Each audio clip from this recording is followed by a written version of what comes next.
All right, it's Monday morning. It's 8 o'clock, and it is game on. Still working on just the last few things here.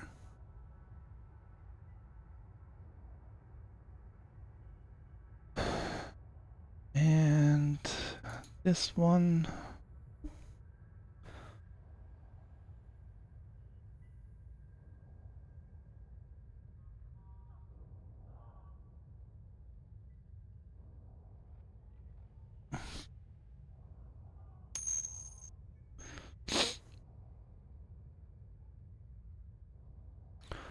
Good morning, Gran. Yeah, I'm just wrapping up the final touches of setting up here before we start out.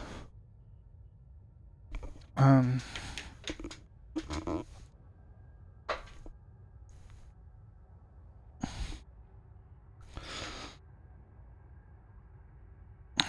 the garbage truck has come and gone, so at least we won't get that noise. Where are we? I don't even know. I know where we're going. We're going to this system, which is a neutron star. I think there's actually 2 neutron stars in there. If I am not mistaken, this is one of the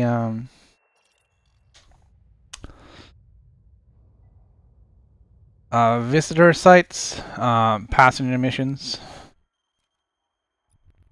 Alright, I finished scanning that yesterday. There has no names on here, so it's all mine.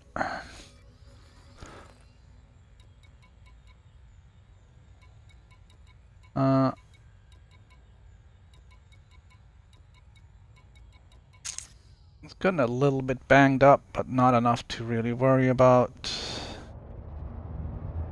I end up having to repair the frameshift drive fairly regularly because I'm running into a lot of neutron stars. I think yesterday I had an average. Oh, the microphone is very high.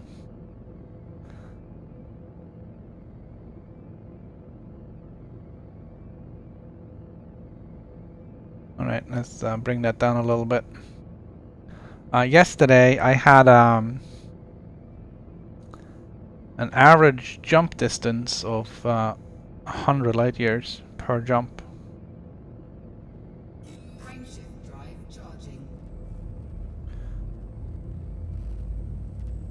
Which is I did 20 jumps, and I jumped or 21 jumps, and I jumped over 2,100 light years. So that averages out to about 100, which is pretty good. Most of the neutron star jumps I got out of it was in a 200 jump range, so that certainly does help.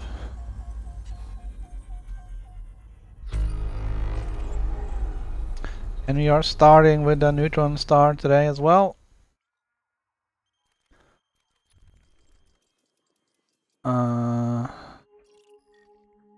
What is that? 377,000.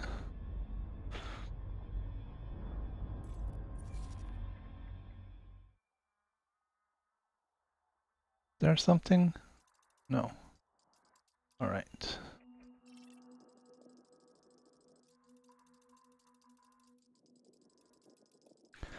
All right. So there's. Is it only that one?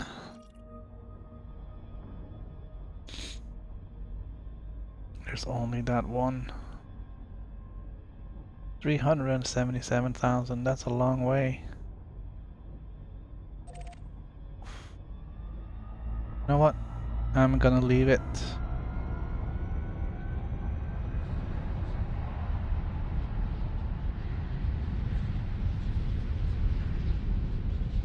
Warning, frameshift drive operating beyond safety limits.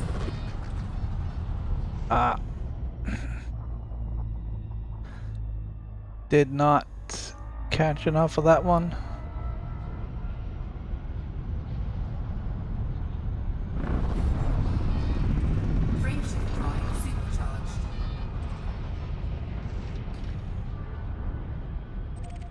Alright, I think we're gonna leave it, even if it is a water world. 377,000, that's just, it's too far. Frameshift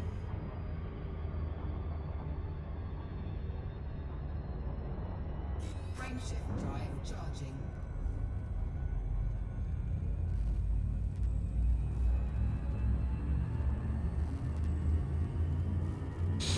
I haven't really checked out what we're doing here now. Let's see.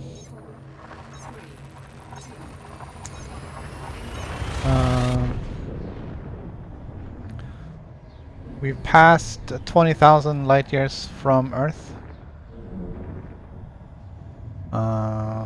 We've passed 45,000 light years.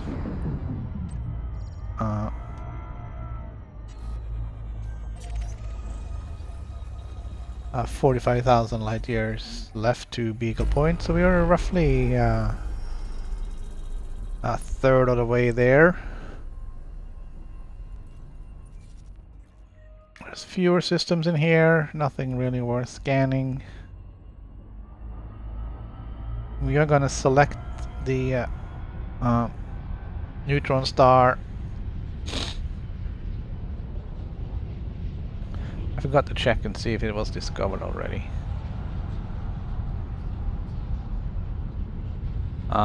Starting to get into more and more undiscovered systems, including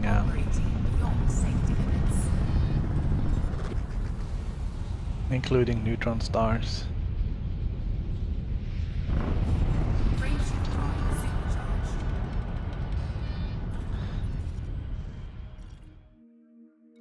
This one was not discovered either.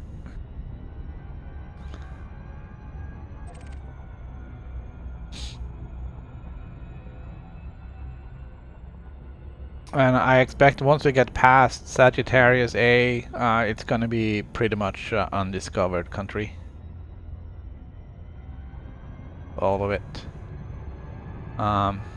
Although there has been a lot of traffic to Beagle Point, the sheer number of stars and the varying jump ranges and everything else, and selection of stars to jump to,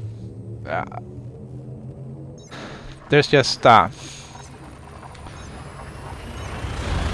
too many possibilities.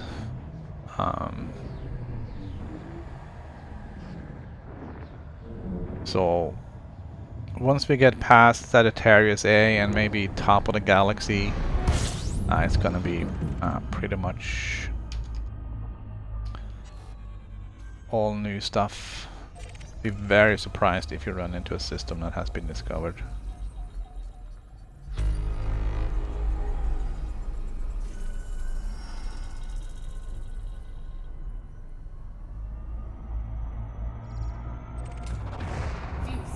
I'm not gonna scan everything everywhere. I just didn't need to do that twice.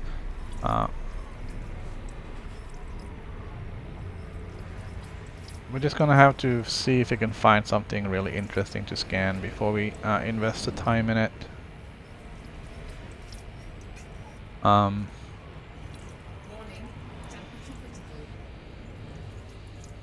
Right, it's getting a little hot in here.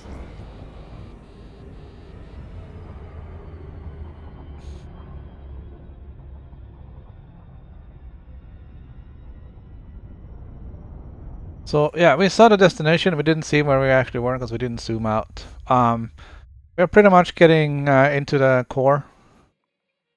We only have a few jumps left to the destination. And then we're gonna go up for the Great Annihilator, which we should be able to do today. That's 2 black holes right there. Next one is Sagittarius A. That's probably gonna have to wait for Wednesday. And then this is top of the galaxy, and I don't know, this is some other passenger missions going to there. And from there on out, I got nothing.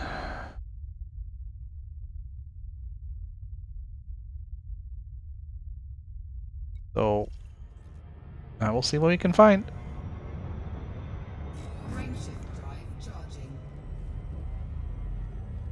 You got more neutron stars coming here. It's they seem to be more frequent.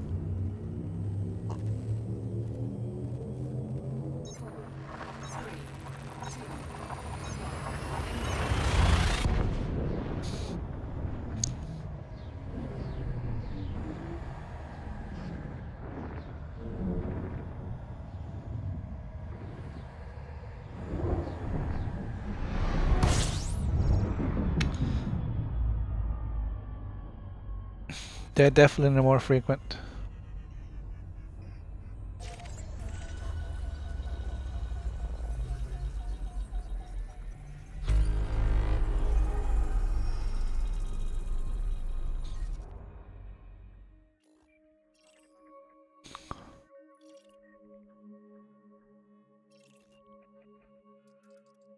All right, we're gonna scan this system.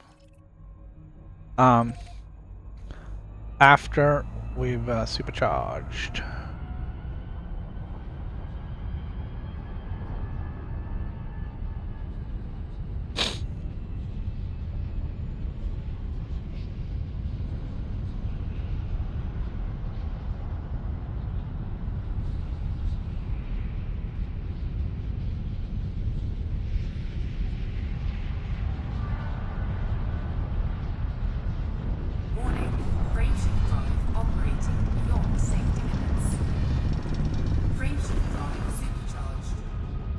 Alright, we did get the supercharge.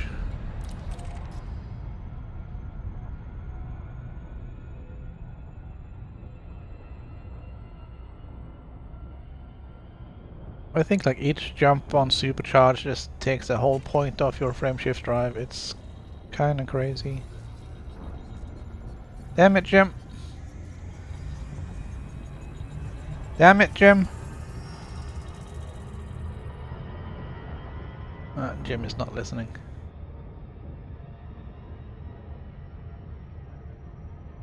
Damn it, Jim.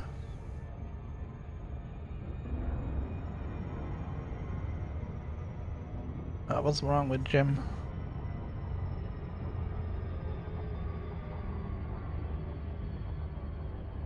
Damn it, Jim. I only use it for medicinal purposes. Ah, there we go. There's Jim.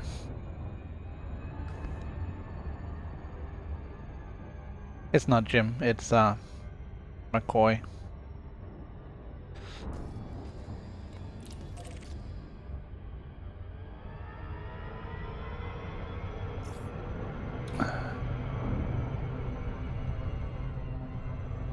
I don't know if anything here is going to be habitable, because the neutron star very often just irradiates everything out to like 20,000 light seconds.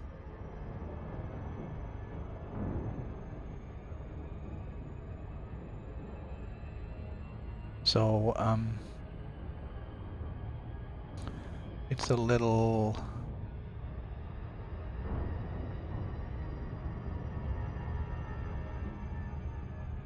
bit unknown what they're gonna find over here, if any of these are going to be terraforming candidates or not.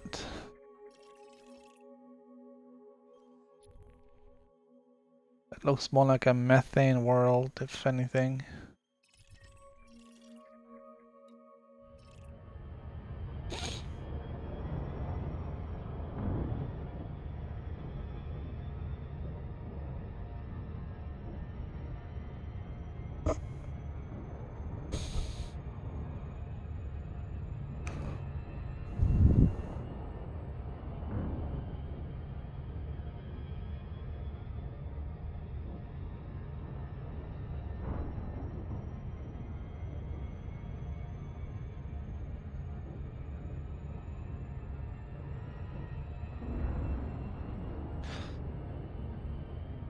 So I guess I didn't take into account all the neutron stars we'd run into sort of accidentally. It seems the routing that's built into ED right now is doing a very good job at finding them for you.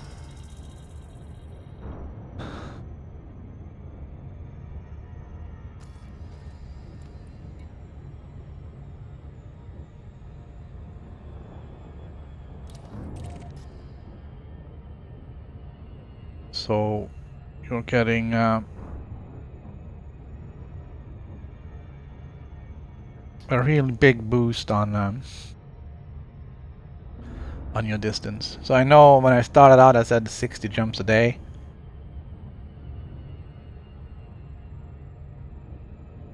Or 3,000 light years. We really only had to do the 3,000 light years. It's going to be a lot less than 60 jumps, considering our average jump ranges right now.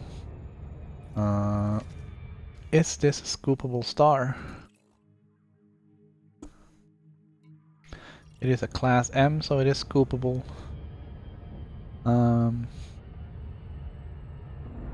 I may want to swing by and refuel, and I know that I got 3/4 of a tank, but I ran into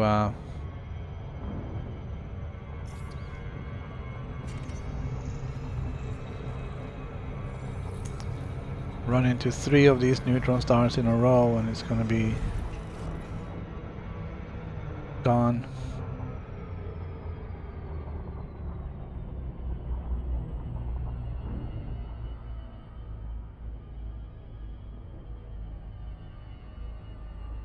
Doing a loop of shame right off the bat here.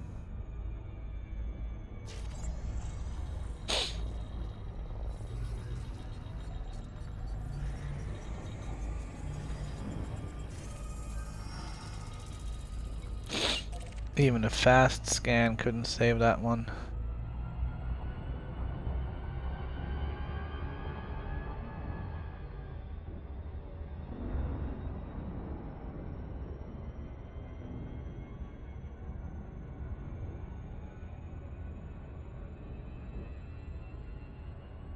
Did I turn off? Yes, I did turn off.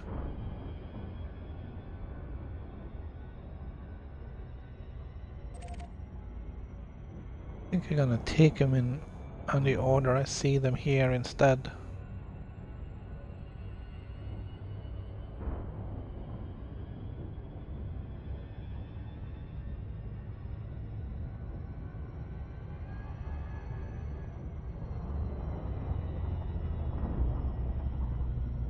That's fine.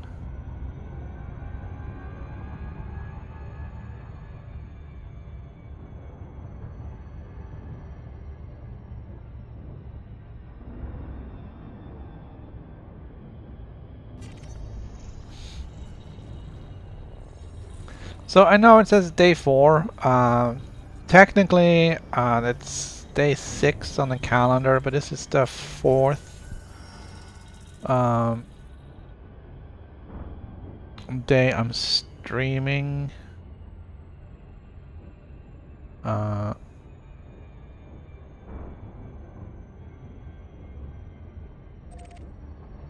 Not really sure how I'm gonna do the numbers. I may just follow the days rather than stream days, otherwise it gets confusing. I will catch up on that on Wednesday. I don't want to change the stream name right now.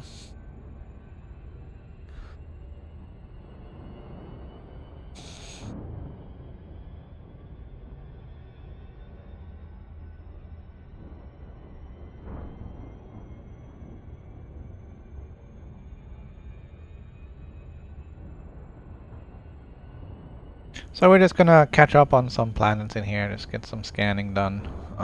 We really have plenty of time for this and everything else. Considering we've done a third of the distance in under a week, I expect to cross a third of the distance today.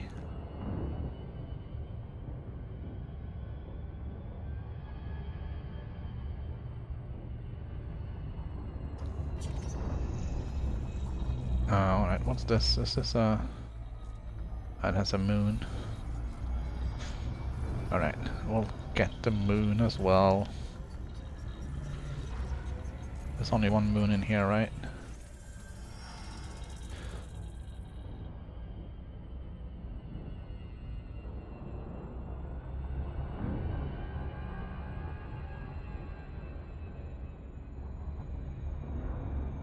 We'll get the moon. Come on, moon.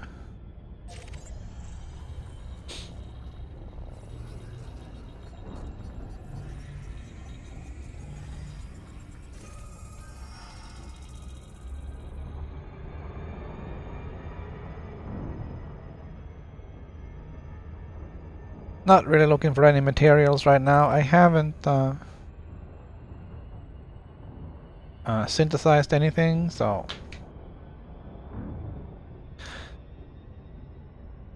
everything is still good.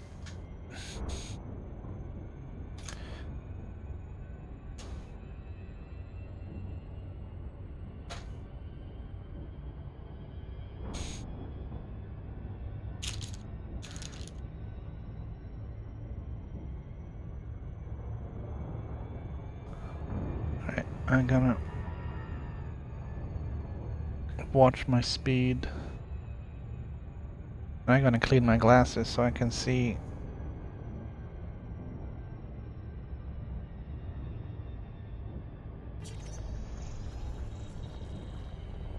Man, this stuff stinks.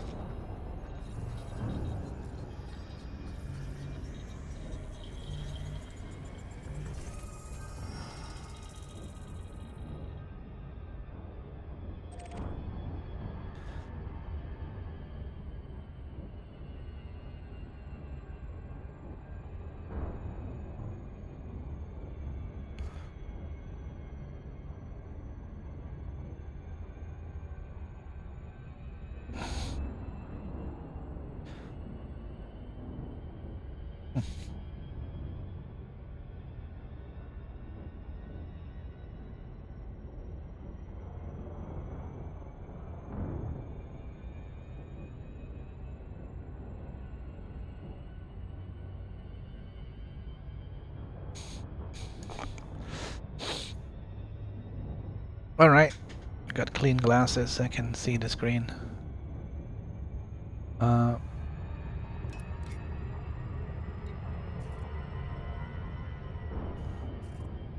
Nobody else online right now.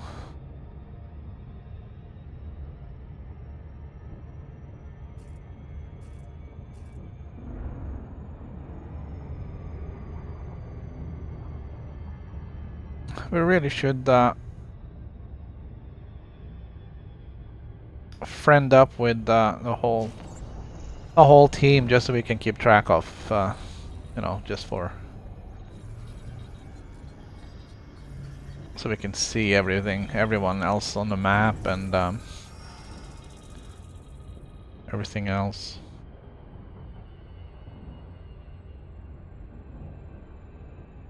How are we doing?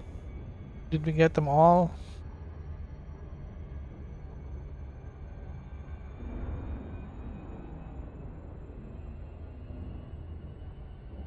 Ah, there's 2 left.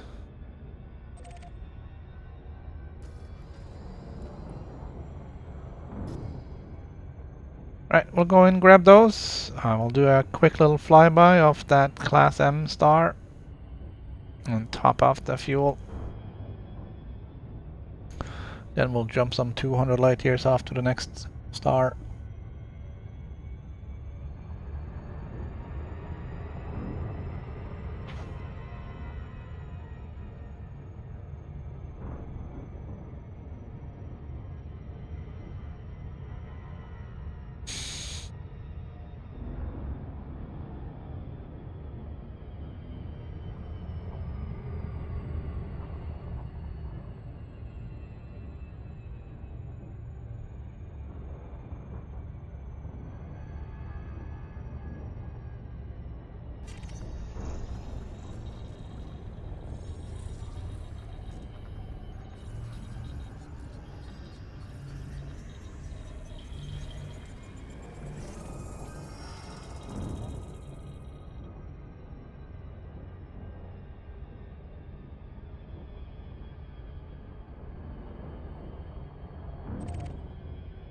It is pretty lonely out here.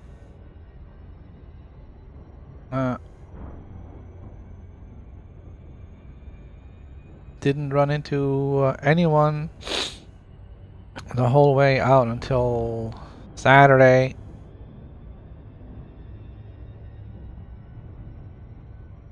Where we had a little bit of a rescue operation.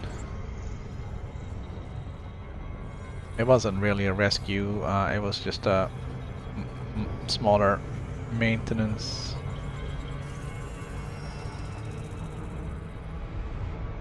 thing. Alright, we're gonna go for that sun. That'll be this one, right? Yeah, but that's not a sun. There we go.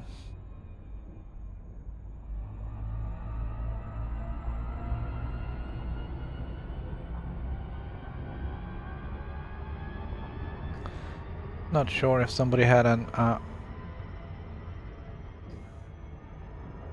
unfortunate landing or what it was, but had some hull damage. I felt it was better to get it fixed now rather than wait until later. A couple of more landings like that and he would have been teleported back to the bubble, and that would have been kind of sad. And we're coming in a little too fast to scoop.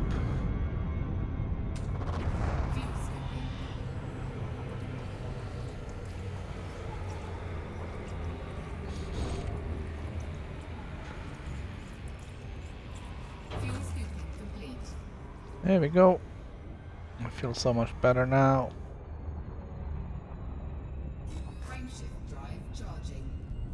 The next one is a neutron star as well.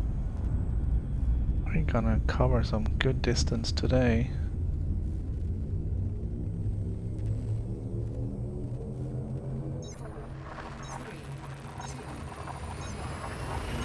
It is interesting. We're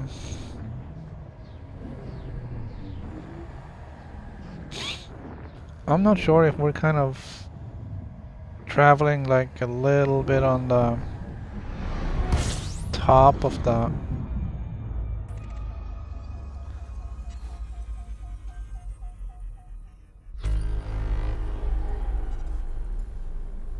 a little bit above the plane, so to speak, because there's like almost no stars here. Now I know the neutron star here is... Ooh, hey, look at that.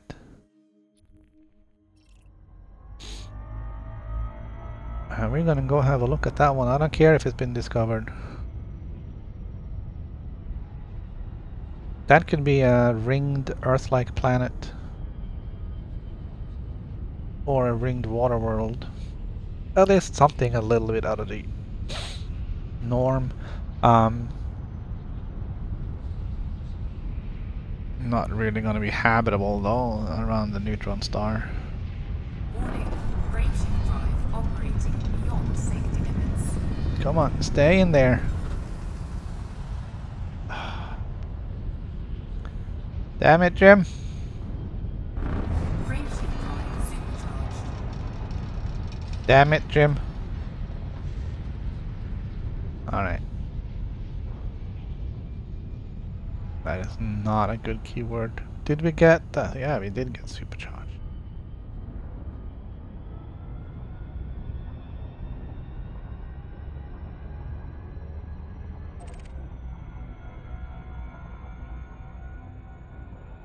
Well, it's based on the hologram. It could be an Earth-like.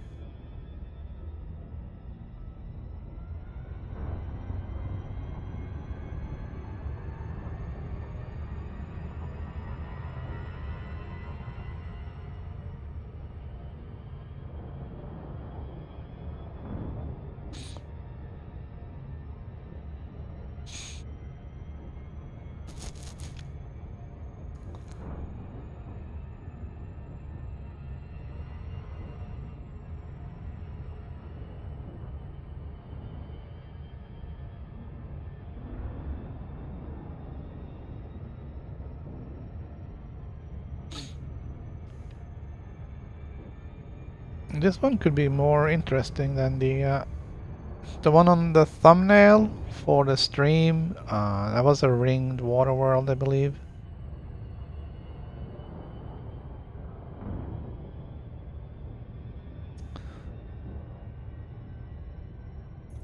This looks more like a ringed Earth-like.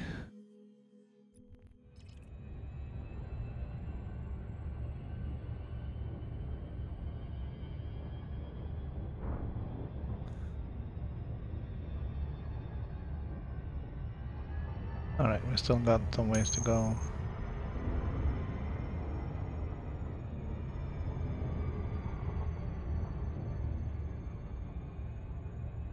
Yeah, looks like it's gonna be a nice one. It's not often we find these. If this one is Earth-like, this is just only the second Earth-like I found on this trip. Granted, I've been doing a lot of just jump and honk and, you know, not really looking. Earth-like world, yeah.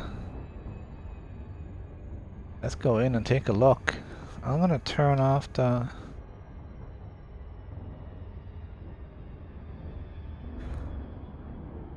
orbital rings or lines.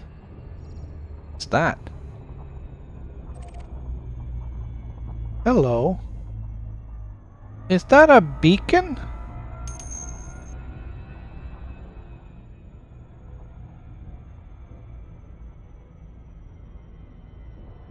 That is a beacon. So this must be one of the this is probably one of the places that shows up on the passenger list or missions. This is definitely going to be a beacon.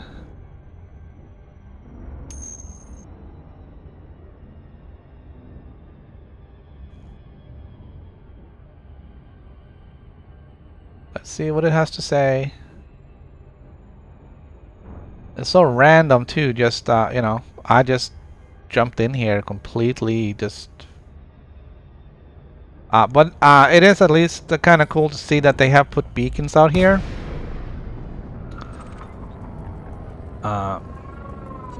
You know, because... Oh, hello.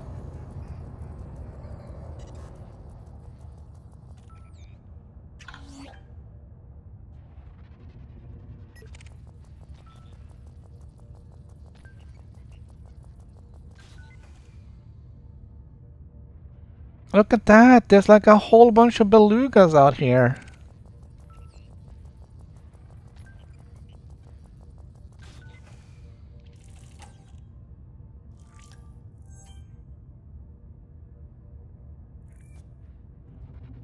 And,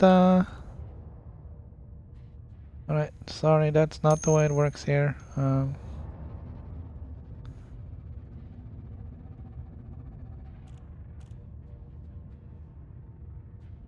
Frameshift drive charging. I don't have weapons.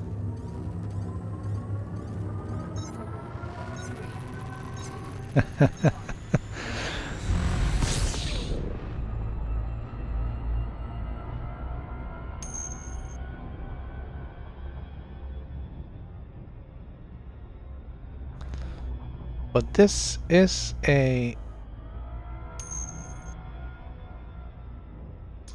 This is a ringed Earth-like planet. See if you can get into the rings here and have a picture. Alright, I'm kind of...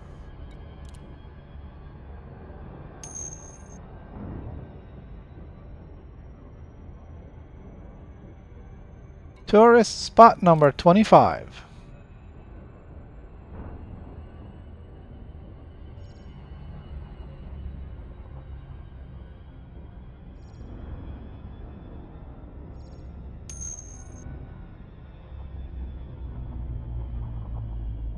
Alright, I gotta put in a voice command for changing the camera.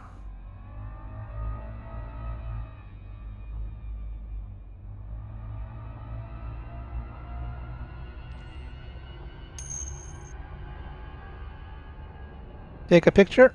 Shit.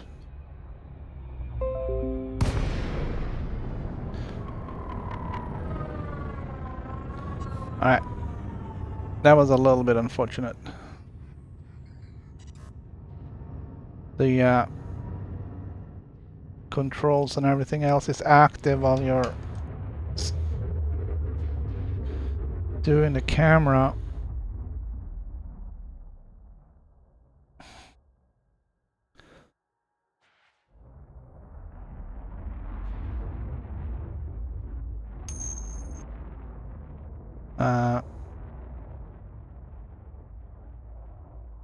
Take a picture. Picture taken.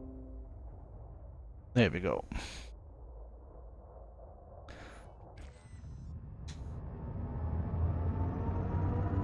Yeah, I know. Distracted driving. Not a good thing. Luckily we were going slow enough so we didn't take any damage when we dropped out. 4, 3, 2, 1. Engage.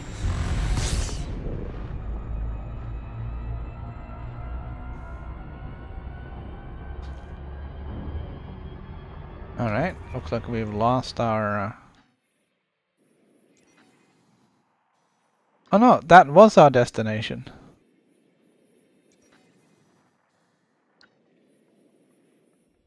Okay. That's fine. That's alright.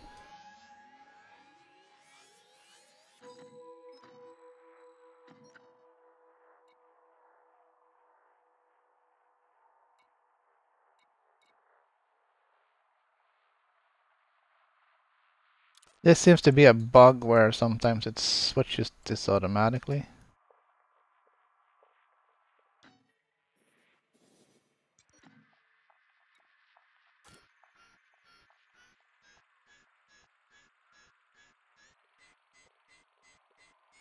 Should definitely be able to get here today. It's only 2,668 light years away. Only. So, that was then something that I picked off of the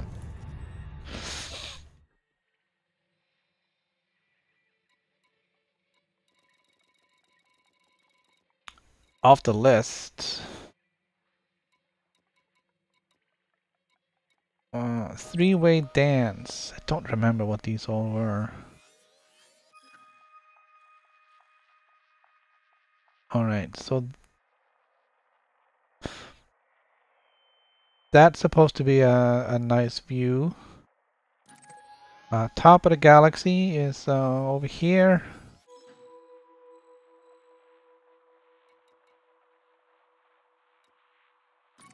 Holy Twins. I think that one is way back here. We think we missed it. That's more of a Colonia thing, I think. Yeah. Alright.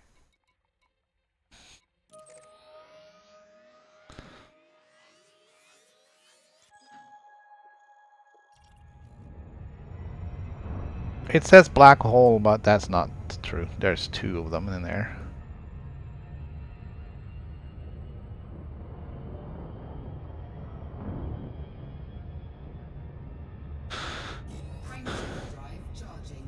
Oh, we're jumping only 188 light years? That's a little short.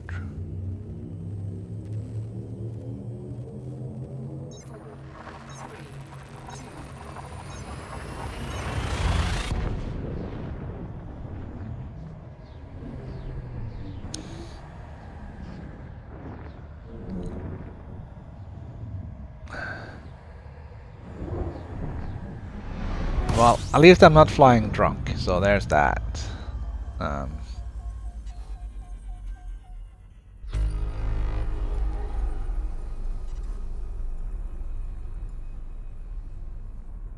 That would have been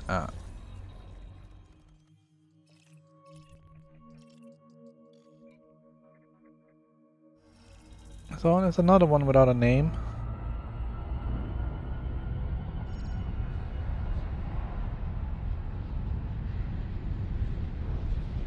This one is kind of calm.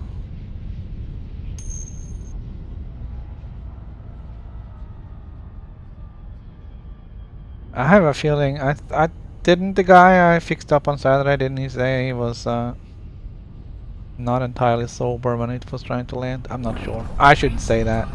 You know, he might be the most sober man on the planet for all I know.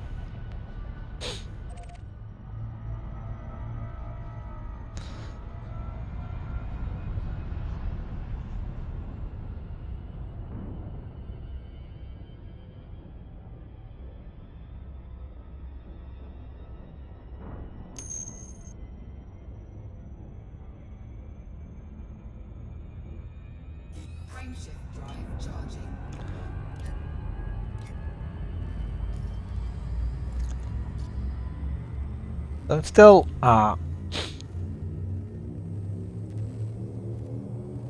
little confused with the controls because I'm switching.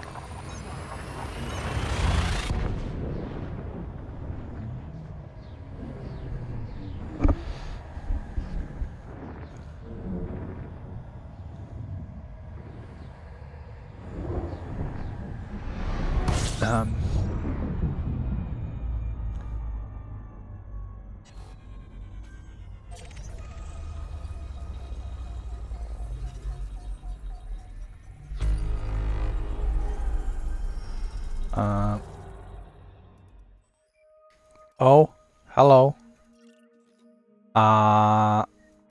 2 neutron stars, man. Can I get them both in view at the same time? Yeah, the other one is too far away.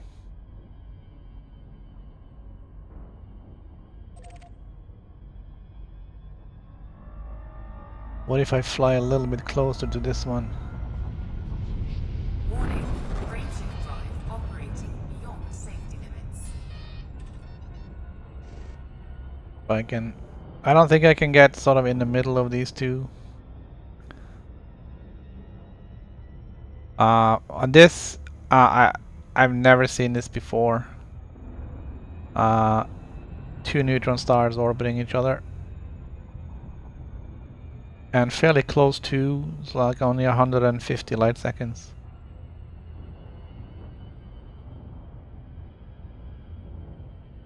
By comparison,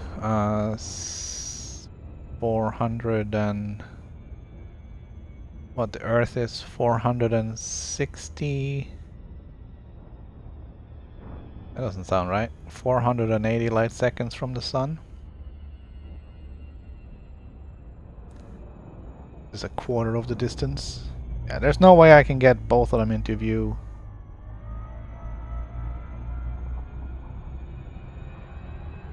Not in any way that's meaningful. But I am going to scan them both.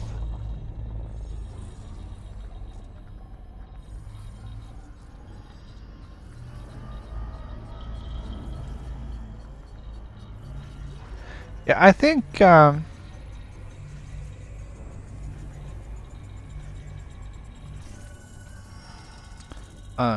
it's like they have removed some of the dangers of these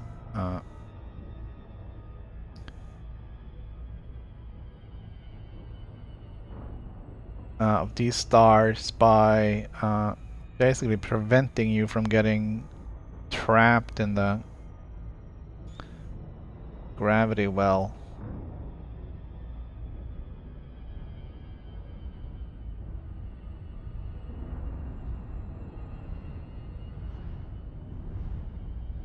I'm not sure if you can get trapped in a black hole in the game. I never tried, and I'm not gonna try on this expedition.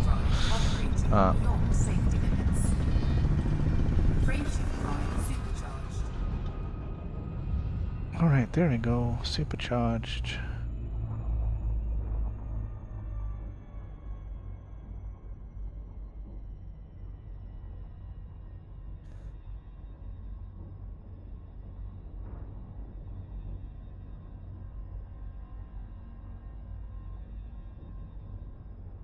You can see the one, but not the other.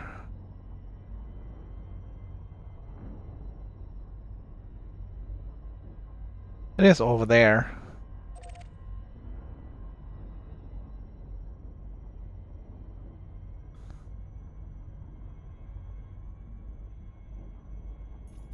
That is so cool. Oh, well.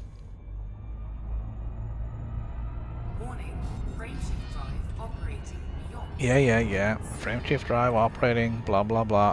Take it easy, lady.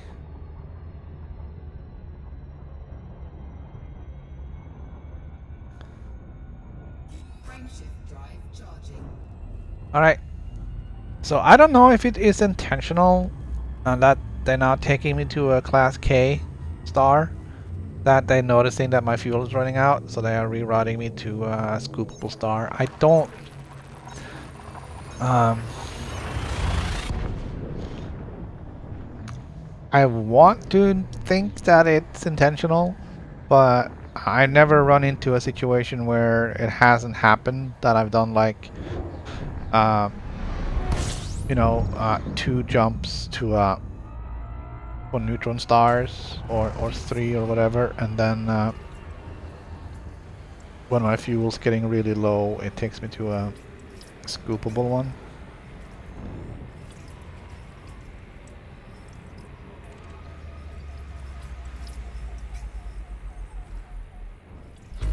So we're gonna hang out here until we get filled up.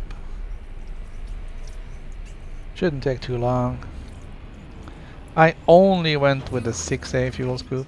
I didn't go with the 7A. Warning. Temperature critical. Alright.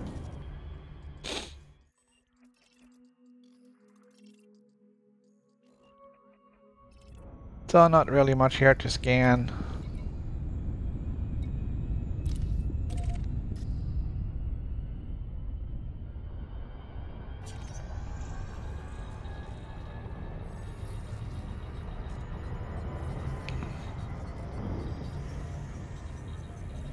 We'll get the sun in a hurry, and then that planet as well.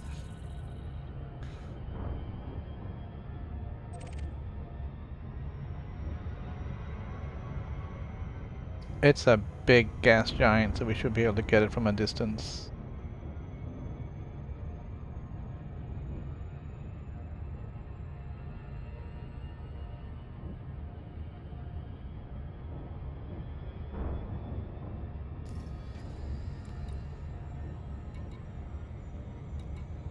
Alright, we'll do that one, and then we'll go and scan the sun. Got to scan the main star.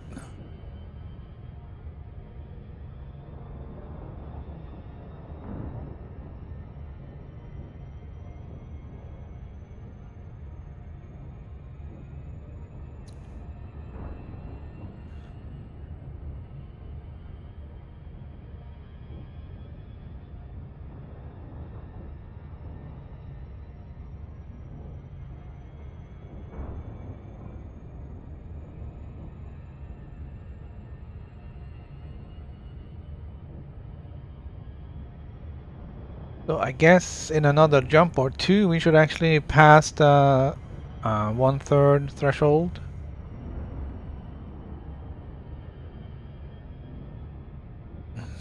I don't have the exact figures, but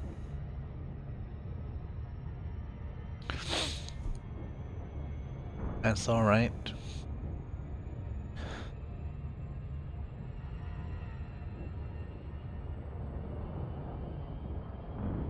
Well, we're probably not going to be jumping as much going forward as what I have done this week or this past week. We'll slow it down a little bit.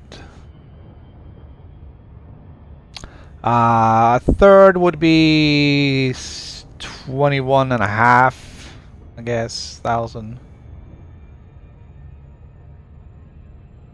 So it's 65,000 and change light years out there, so half is just under 22, and I've gone 21.4 at this point, so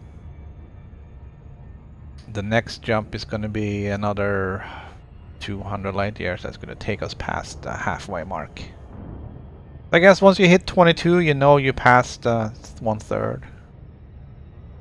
Scanner, come on, kick in.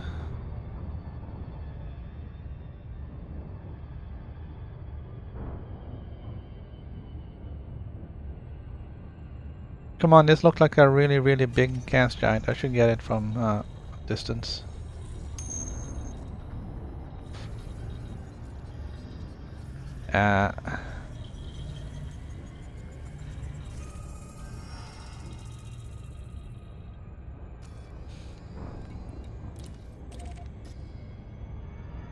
Alright, we're gonna get the sun.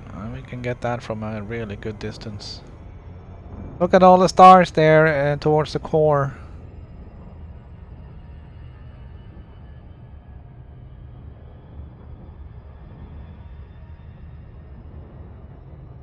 That's scary stuff.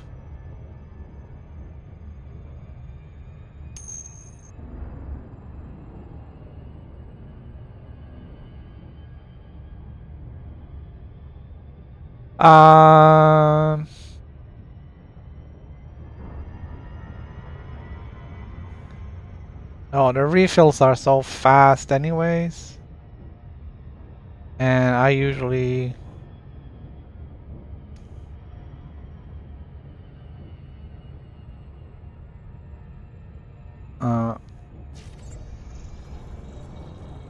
it's just a few seconds scoop most of the time. It's a little bit longer now because we're getting all these neutron stars.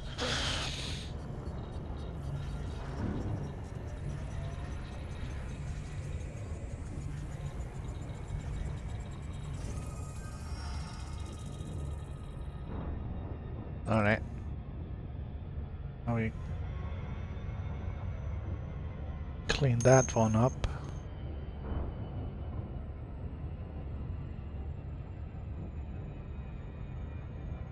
Everybody's buying them.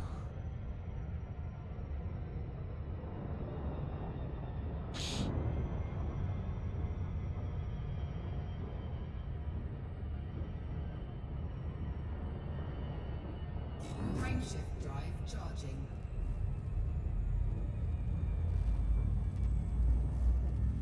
Alright, so we are gonna get some shorter jumps. Can't all be neutron stars.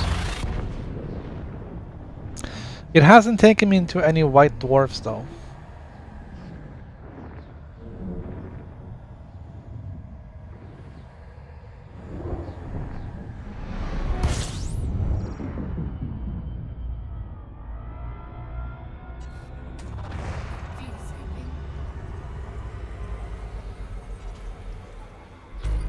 So I don't know if we should go looking.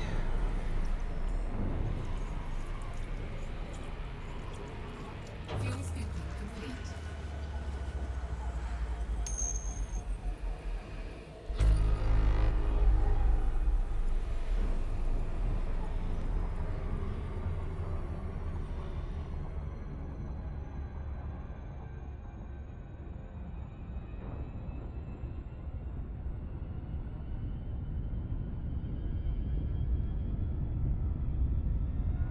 Yeah, but isn't the C drive also, isn't the class C also heavier? Frameshift drive charging.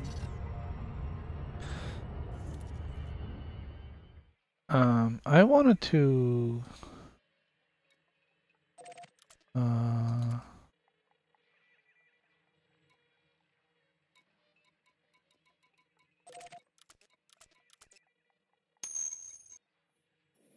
look around a little.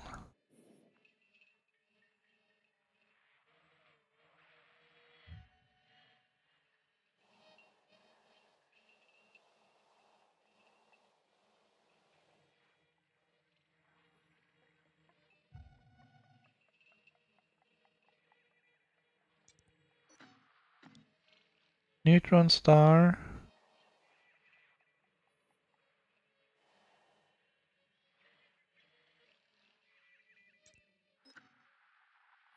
Neutron star.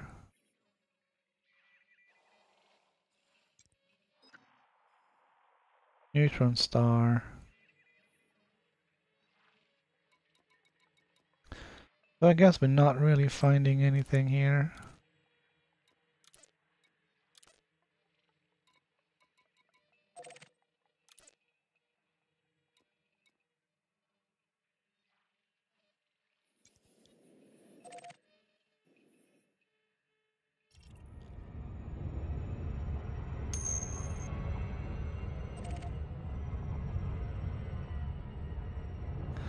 Right, so strangely now the route has changed. Oh, interesting. So what you're getting is a little bit less range.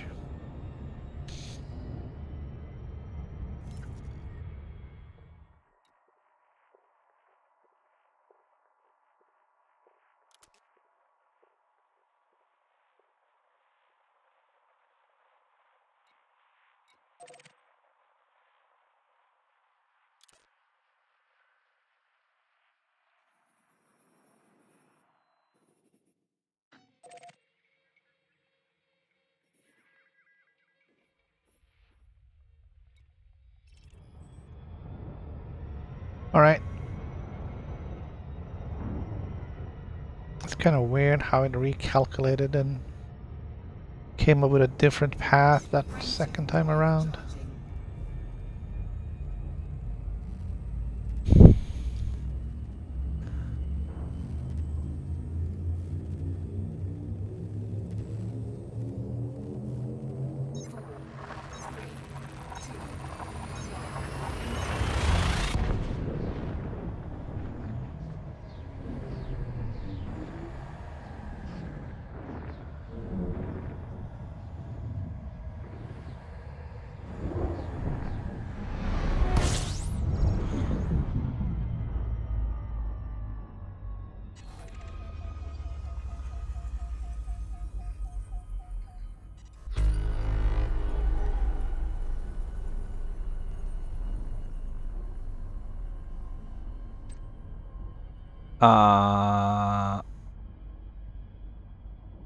This is not encouraging.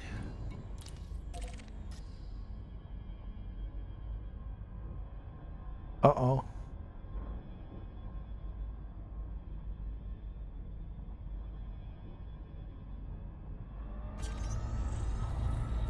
Oh, okay, I was just like I was like 2 feet out of range to scan this thing.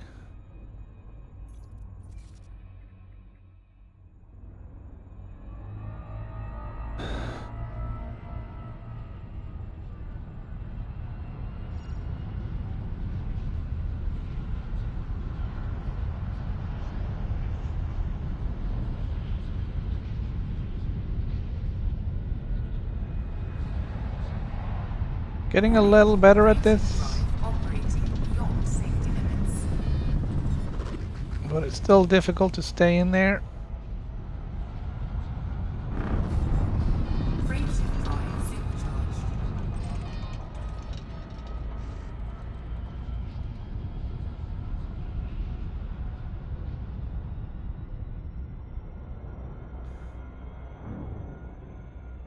Frameshift drive charging.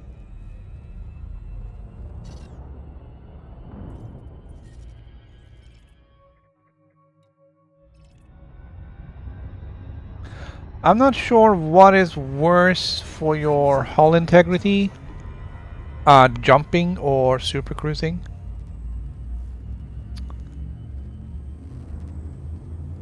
It appears that my beluga is taking a lot of hull integrity hits, super cruising out to that 1.8 million station.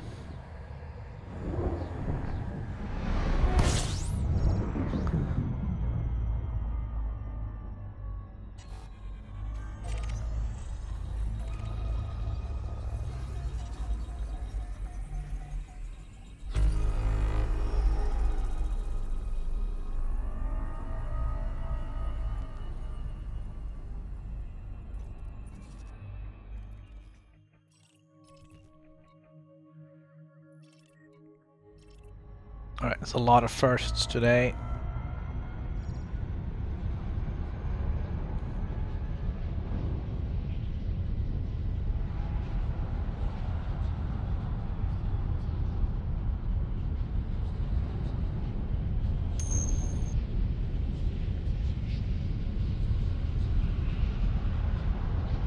Warning.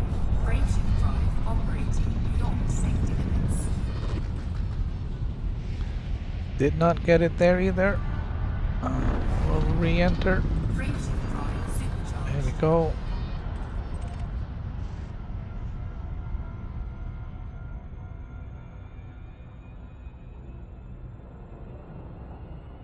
And I know I have a little bit of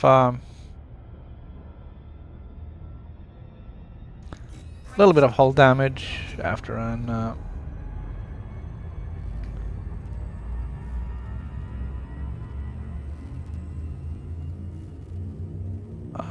I got too close to something. Don't remember what it was, but I did slam into something.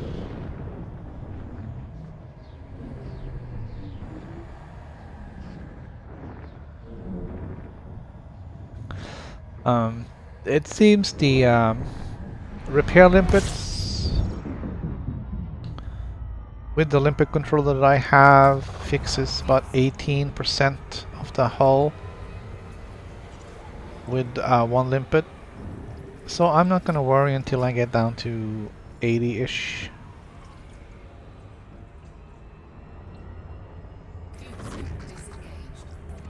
Not that I hope to get down to 80-ish, but I'm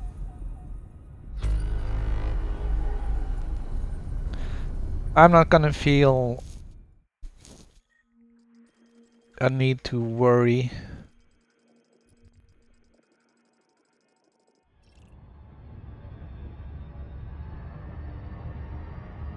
Oh, we gotta scoop some real fuel. Come on, man.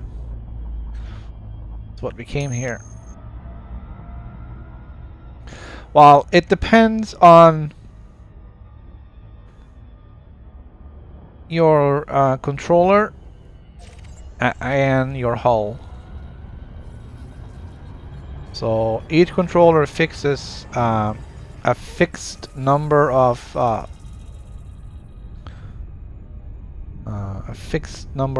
hull points, so to speak. Let me just get in here to scoop fuel.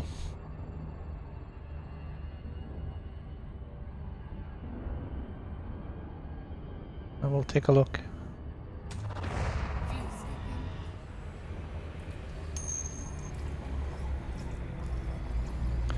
So let's see, my hull is 945.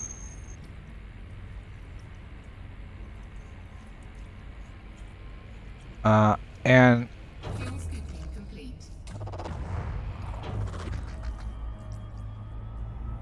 so I think 947 maybe is the full strength of the hull. But the 5D will repair enough of those points to bring it up 18%. Not 18 points, but 18%. Alright, I'll probably see you this afternoon if you're streaming. Frameshift drive charging.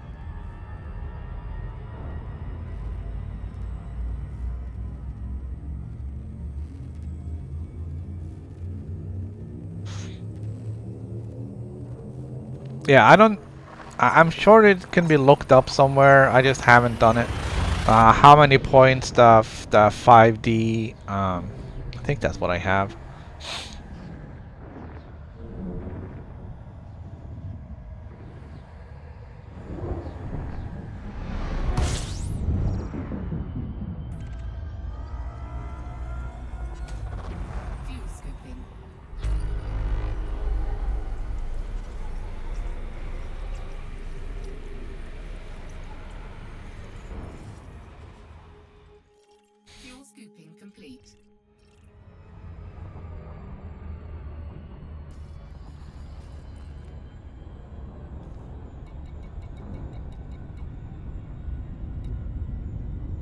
Yeah, I have the 5D repair limpet controller, so it fixes 18% of a regular Anaconda hull.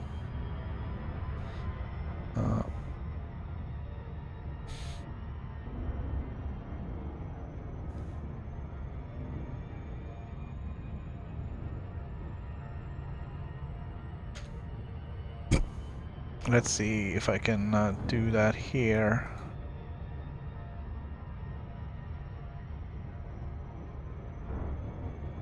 Prospector yields.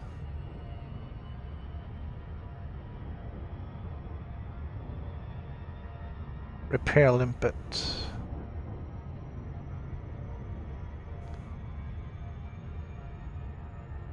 Oh, it doesn't actually say how much it repairs.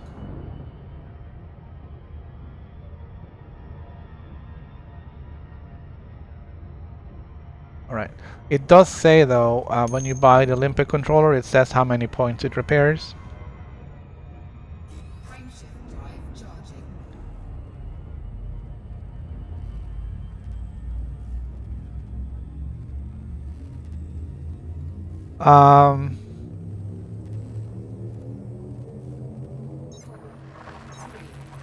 Well, I guess it didn't really need the repair limpets unless you face planted into a bunch of the neutron stars.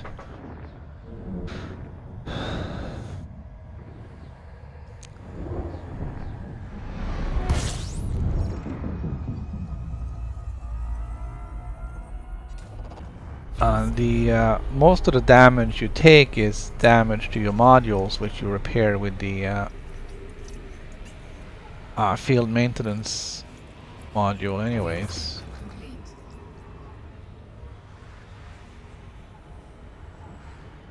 The repair limpets are for if you faceplant into a star or a planet or a neutron star.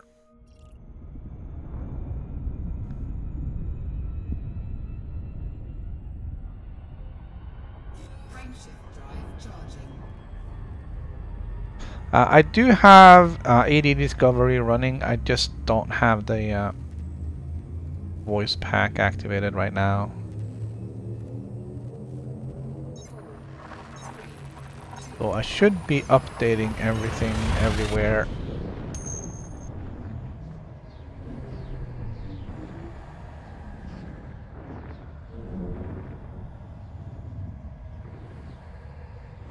I'm not sure if that's the same thing.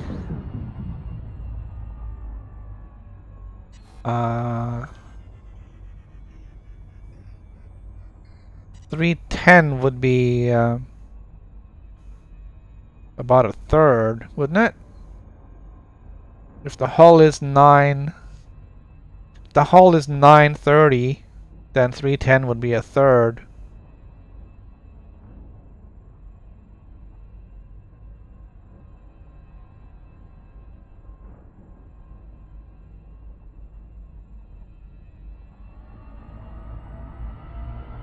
And I thought you could do multiple limpets at the same time, but you cannot. You might be able to send out multiple limpets to repair multiple ships, but you can't put 2 limpets on one ship to speed up repairs.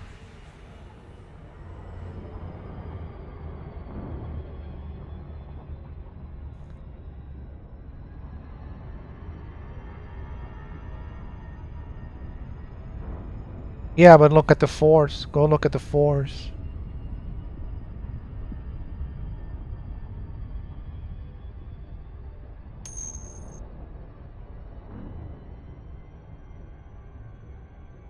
Yeah, because I sent off like see my limpet controller, which is right there. I can send out 3 at a time, so I figured, hey, I'll send out 3. We'll get this repair done in no time. But it doesn't work like that. So the first limpet would attach and start repairing, and then the other 2 would just bounce off, saying that it's a limpet already working, and then it just self-destructed. So I spent like 4 limpets trying to repair that one guy, and 3 of them was basically just wasted. And that's also why my jump range is a little bit improved. Alright, so there's something weird going on because I'm not getting neutron stars now.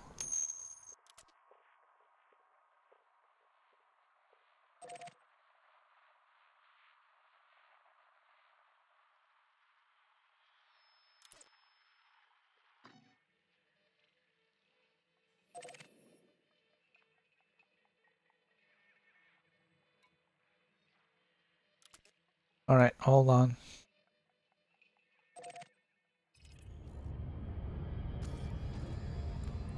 "28 jumps.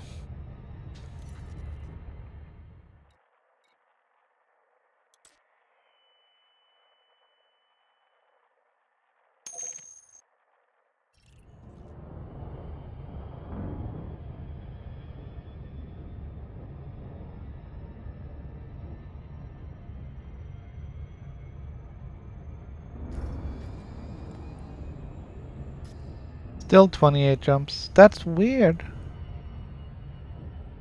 Did we run into a neutron star free zone? Frameshift drive charging.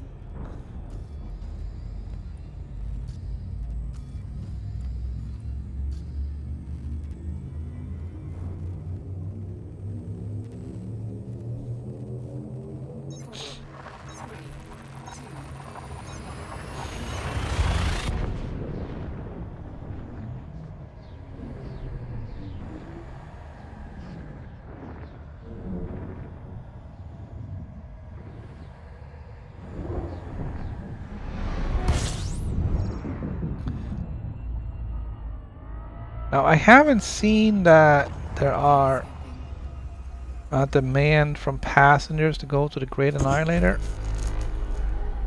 which is a little odd, but so I don't expect there to be a beacon there.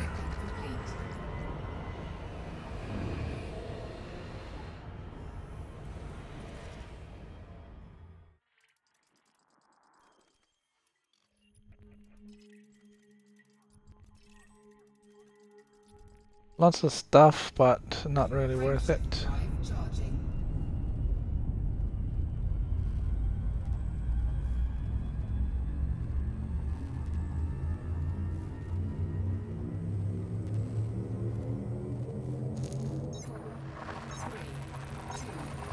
Alright, so this jump should take us to the 22,000 light year distance from Earth? Maybe?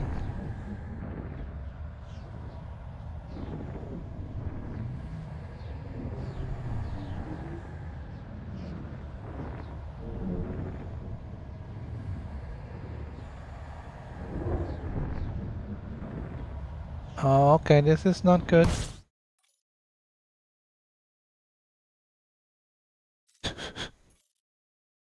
Alright.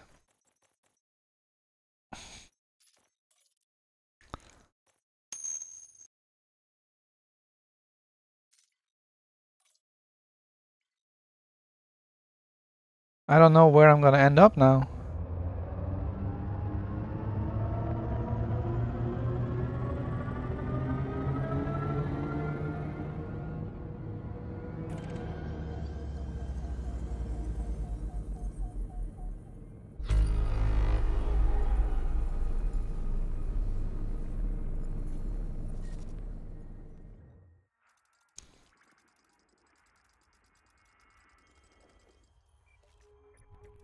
That's cool.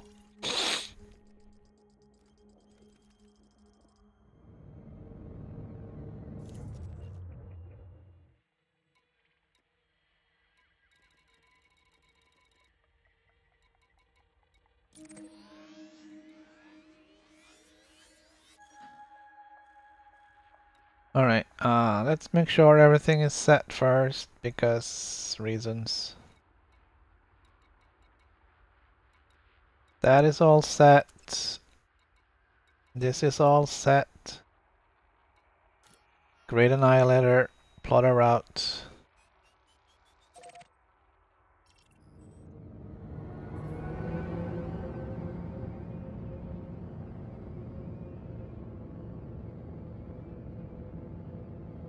Alright, so we are like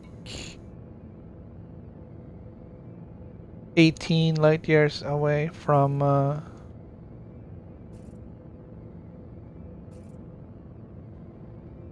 the 22,000 mark. We're gonna fly past that here. Cannot comply. Frameshift drive charging.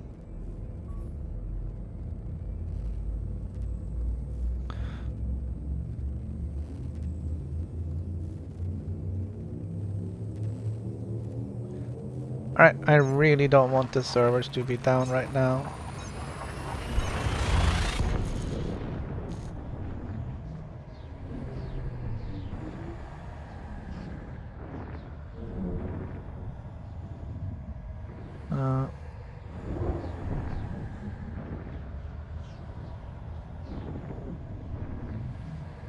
This is not encouraging though.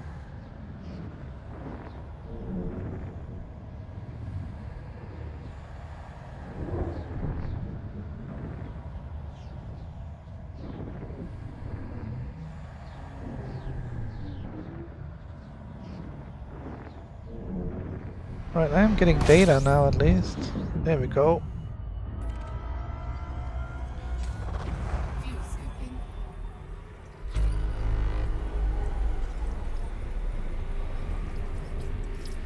Almost ran out of fuel.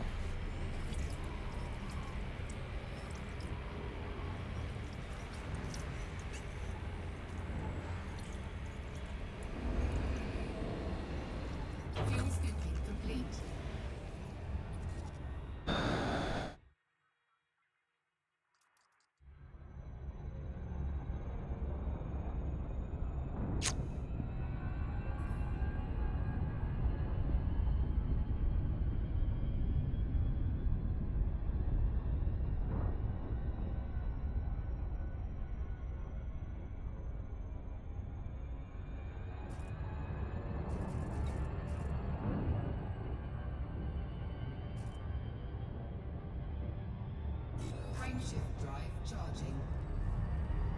Alright, let's see if this thing is working still. We are indeed 22,000 light years away from Earth. So that means we have officially passed 1/3 of the distance.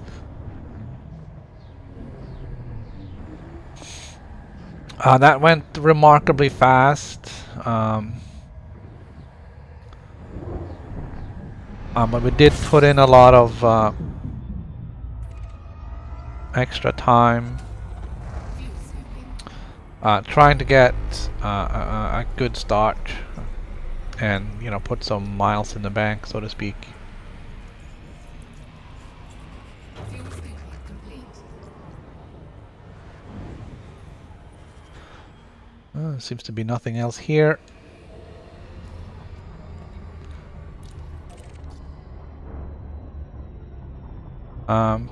For new viewers, we're traveling to Beagle Point, which is the star system that is furthest away from Earth.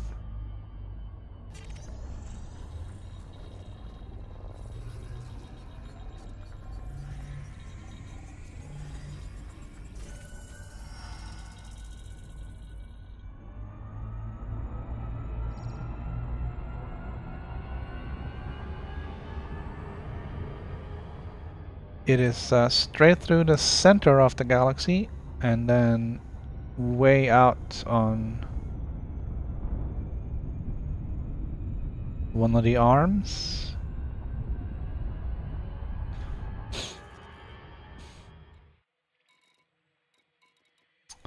Let's see, Beagle Point.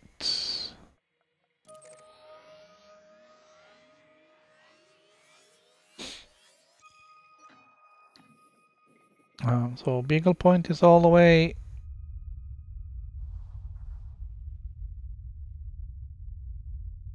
out here.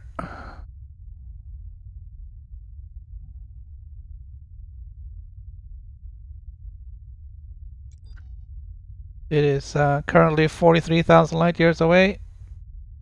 I'm gonna fly through here. This is Sagittarius A is the center of the galaxy. I'm gonna visit 2 other spots out here. Well, so from where we are right now, there's gonna be the Great Annihilator, which is a double black hole. Then we're gonna go to Sagittarius A, which is a supermassive black hole.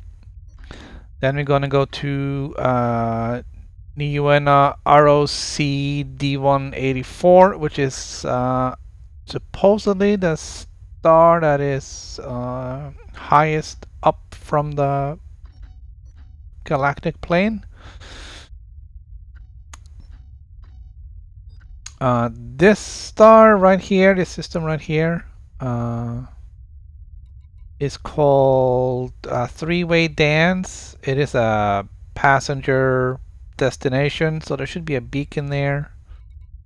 There should be 3 big white stars, I believe. Frameshift drive charging. But for right now, we're heading towards the Great Annihilator. It's 24 more jumps. It's a piece of cake. Right now, I'm jumping about 51.7.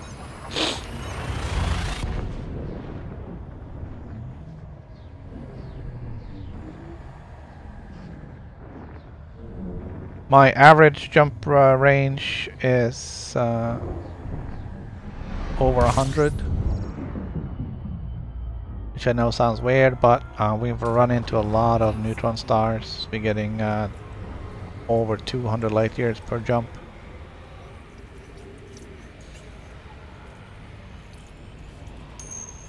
Fuel scooping complete.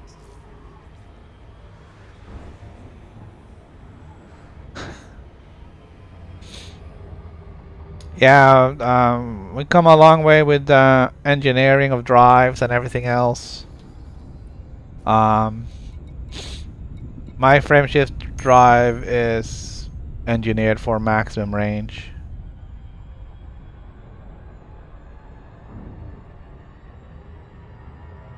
And everything else is as lightweight as I could make it. And even with the SRV, actually I got 2 SRVs, I still get 56.7 light years maximum. I'm carrying some limpets,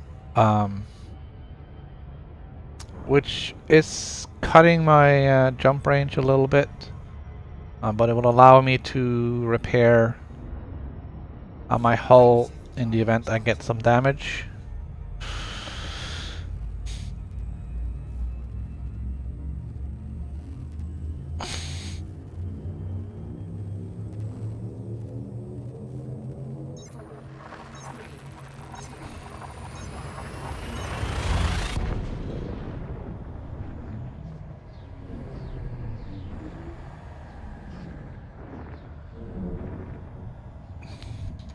So I haven't checked how many of us there are on this expedition.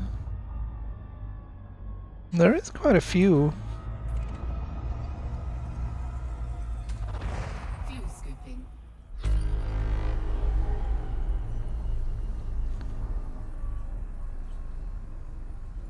Select target ahead. There is quite a few. We got 42 registered participants, which I guess is not bad.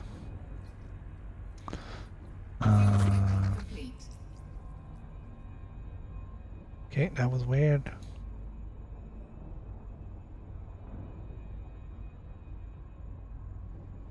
One guy's already made it.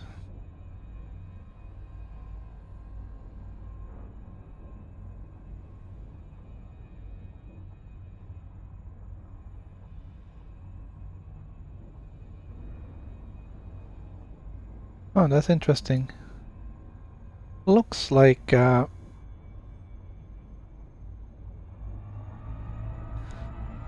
another guy really close by.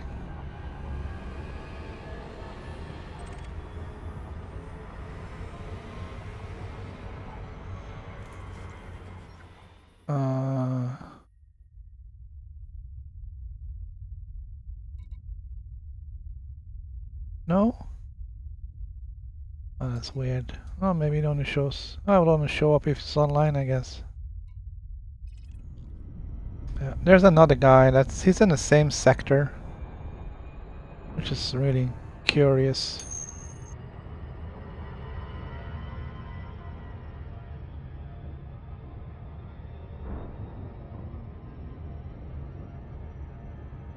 Yeah, I'm a little bit obsessive compulsive with my fuel and my hull.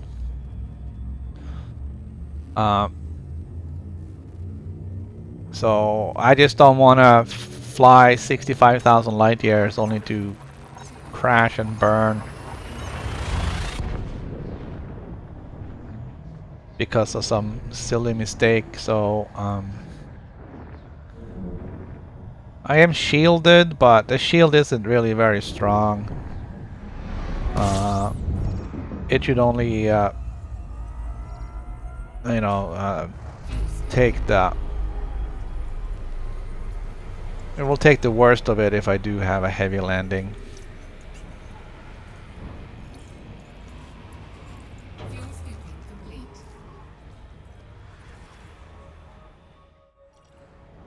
Frameshift drive charging.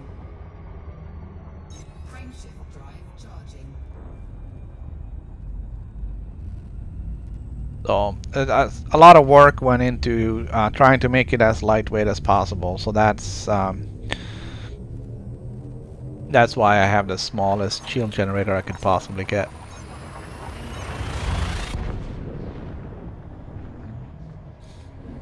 I don't even know if I modded it.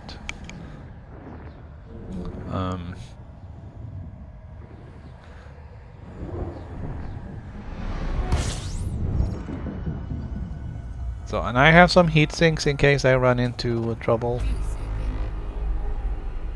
getting too close to a sun or something, so I need to cool off. And now with the new synthesis stuff, I'm never gonna run out of heat sinks. Ah, that's not true. I can only generate so many because I don't have a lot of materials for that. I should have checked that. Heat sinks. I have 2 reloads.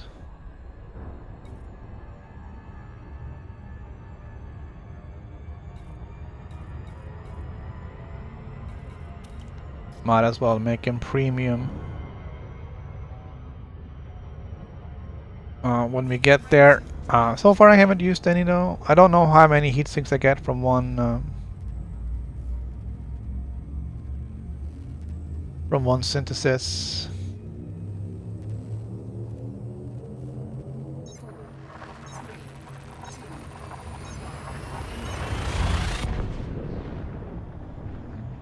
So it's gonna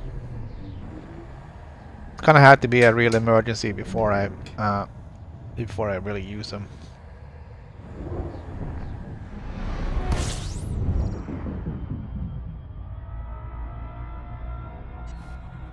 It is a little weird that we're not finding any neutron stars.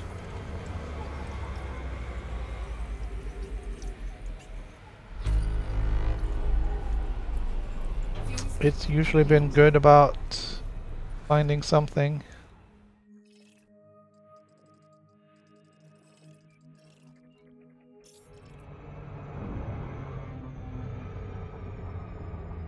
Frameshift drive charging.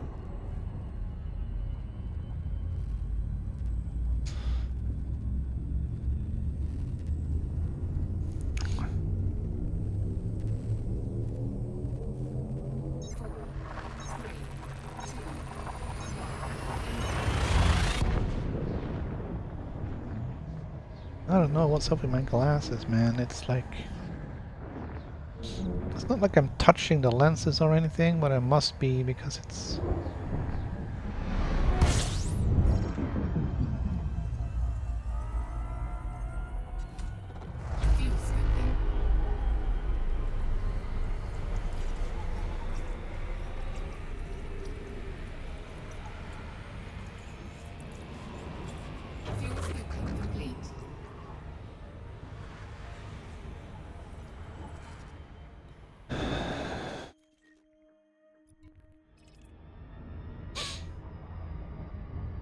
Alright, did we... Alright, so we're gonna jump into a new sector. Frameshift drive charging.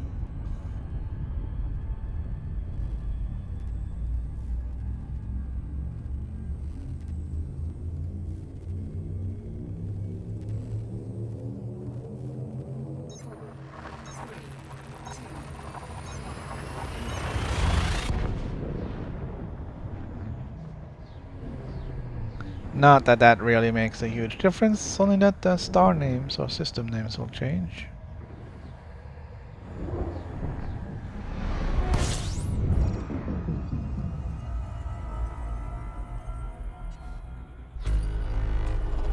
Fuel scooping.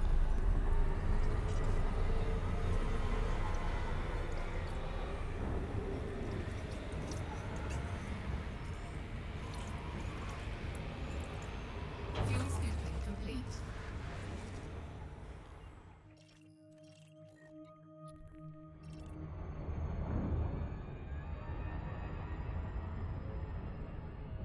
Um...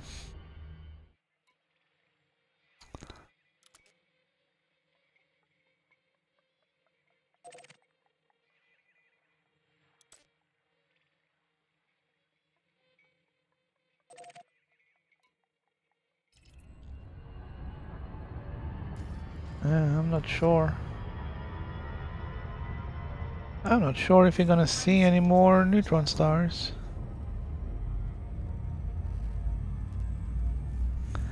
For a little while.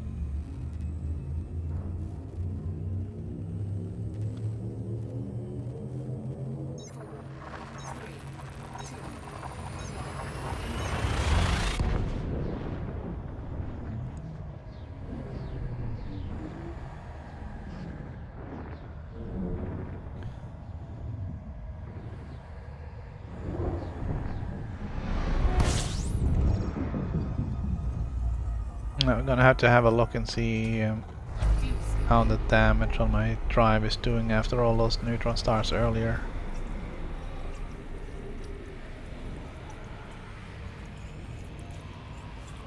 Fuel scooping complete.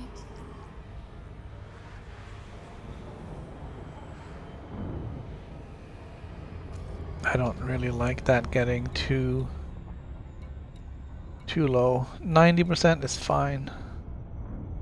Get down towards 85, it's time to clean it up. Frameshift drive charging.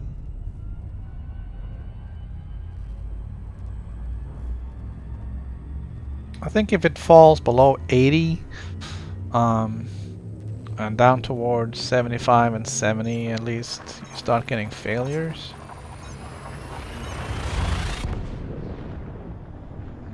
And I don't want that out here. Not that it's a big problem, you can just repair it when it fails, but it's why put yourself in that situation? I'll just take a short break to fix everything up. Fuel scooping complete. Can we find something interesting? No. No, we cannot.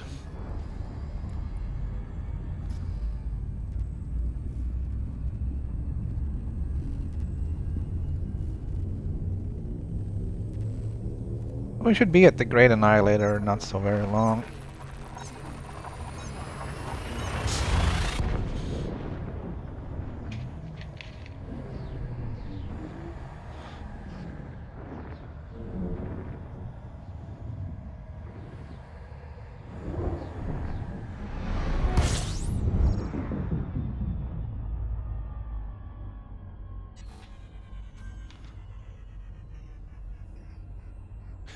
Select target ahead. Ah, didn't find it. It wasn't ahead enough. Select target ahead.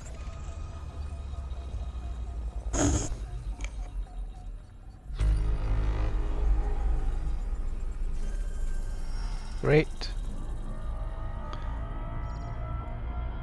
I finally stopped to have a look around and there's nothing to look at.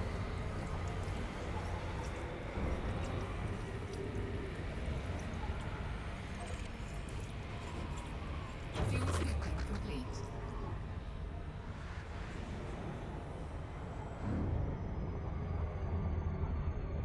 Frameshift drive charging.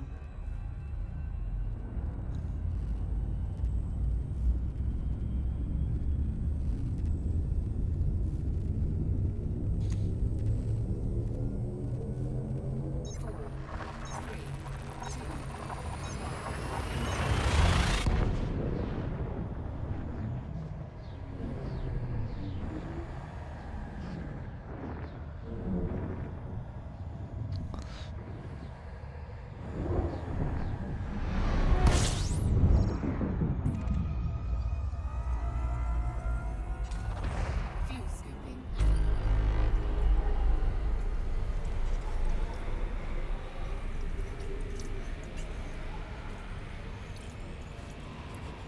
Fuel scooping complete.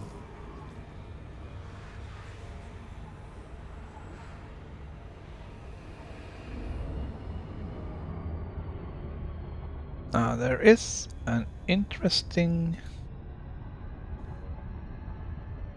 map at the expedition. Not really sure if it should be public.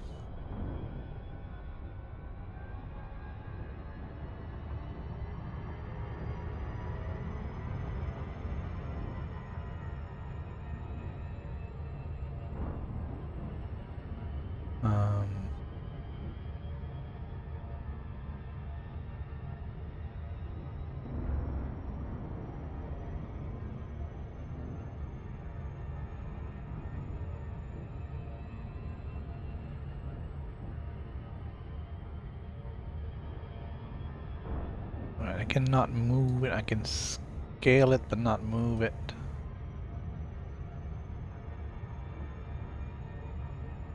Alright. So we've gone Frameshift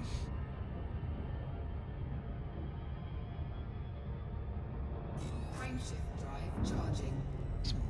a little bit strange, but we did wear off a little bit to the left for that neutron world. And now we are kind of going more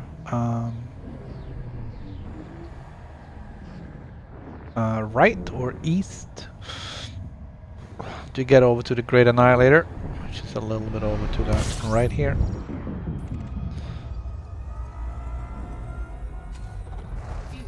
And then after that we'll head straight for the center.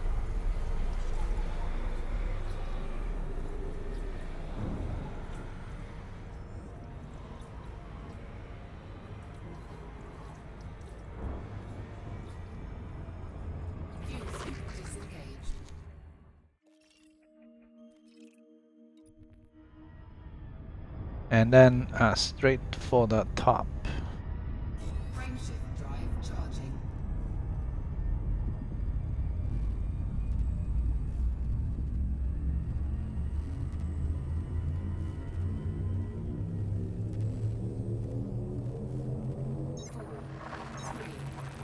Yeah, I'm not sure why there wouldn't be any neutron stars here.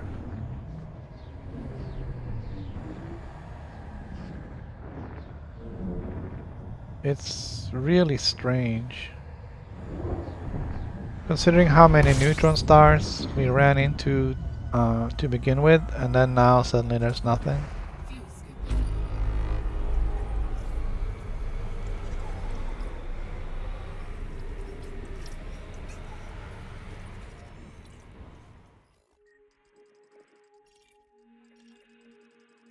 Fuel scooping complete. Lots and lots of big gas giants. Frameshift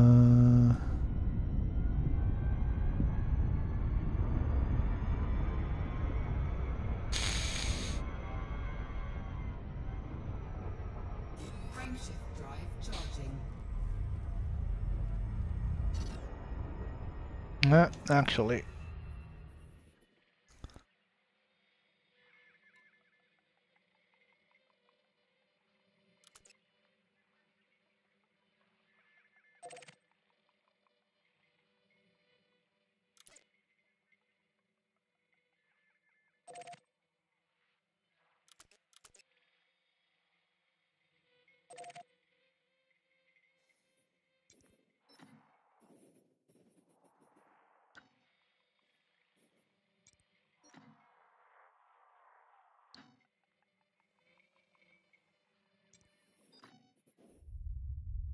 Alright, so let's see. It doesn't show the path, of course. But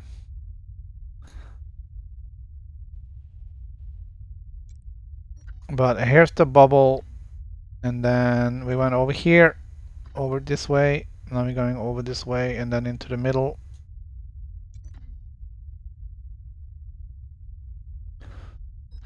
And then we're gonna do these two, and then we're gonna go up here to the most northernmost point. A little redundant.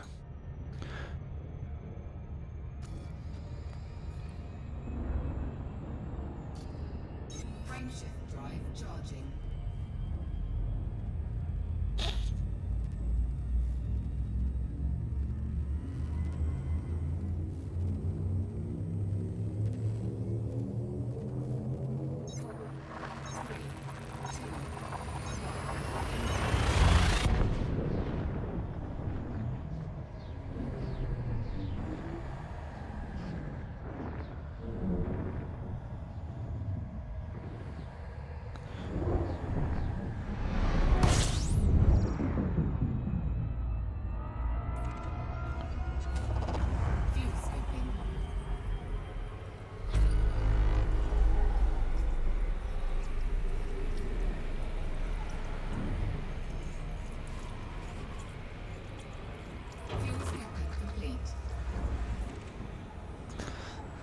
Uh, one thing I haven't looked at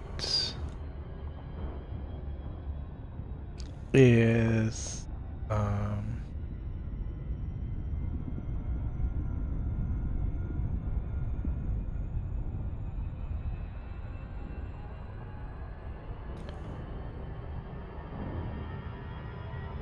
can EDDB find me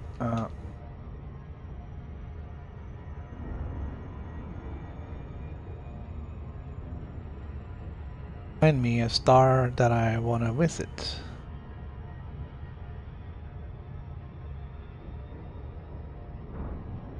If I select, let's see, spectral class.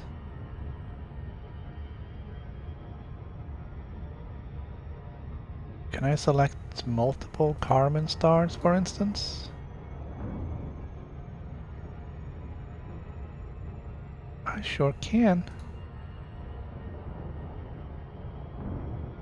And then if I paste in where I'm... Oh, come on, man.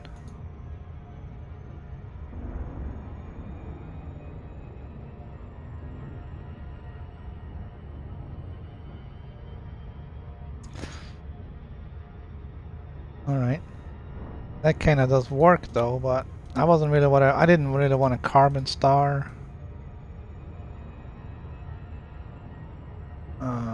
What about the wolf? I don't think I've ever seen a wolf riot star.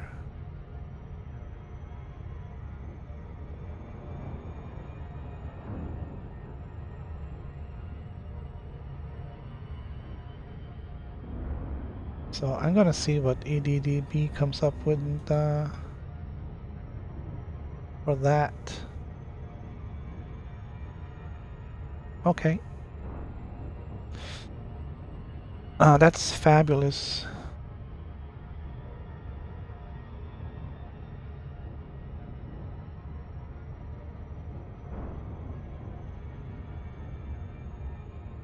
That's excellent. Here's what we're gonna do.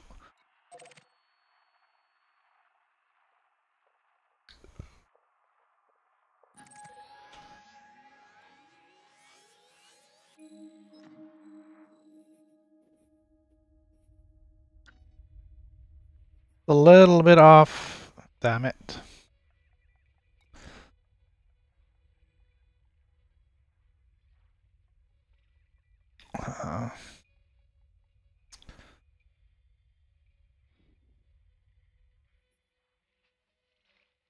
Right, what stars do we have around here?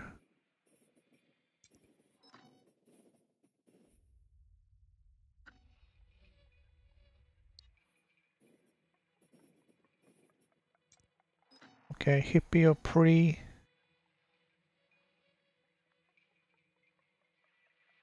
Don't see any.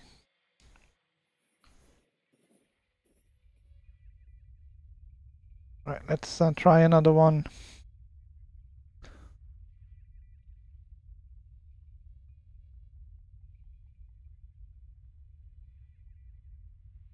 Oh no, this is right.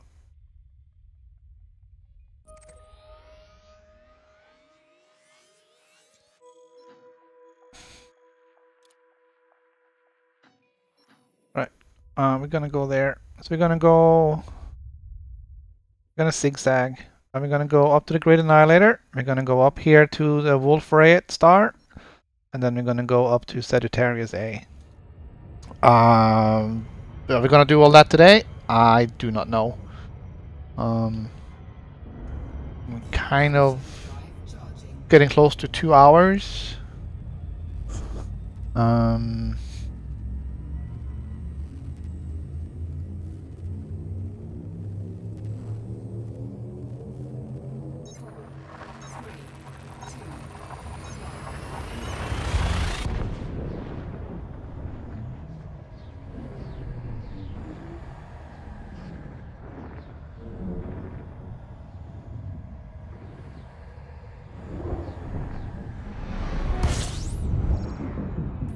Alright, so That is interesting.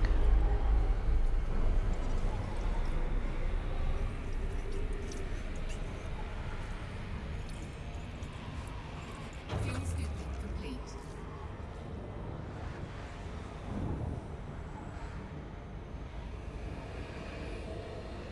All of the Wolf Rayet stars are AA-A and then an H.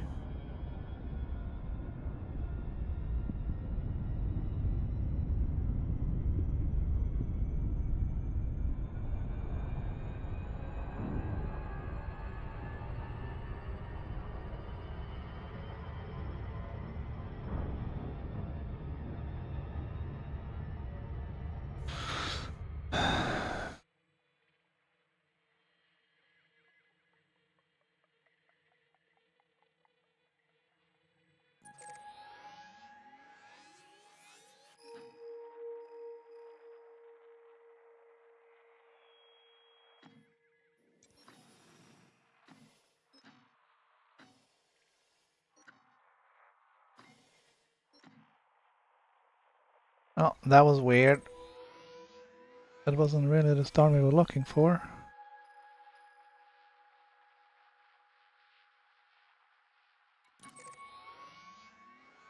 I don't think there are any, so it's just going through the...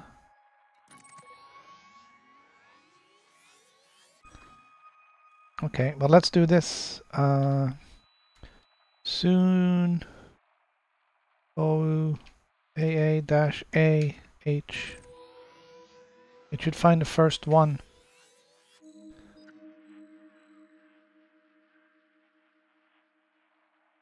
And then if I keep going...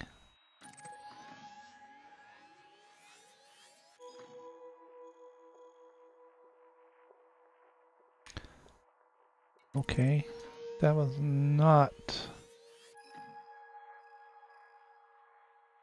Oh, hey, look at that! Blue supergiant.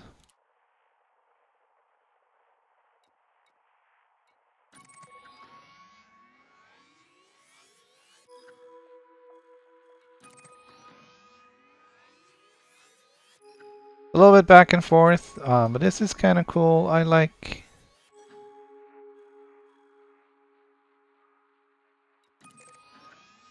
doing some of these.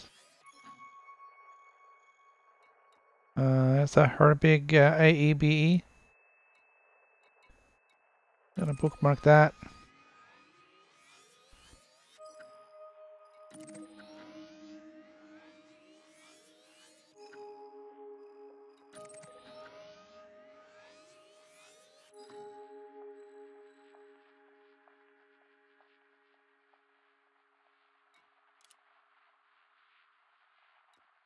We'll be jumping back and forth here a little bit.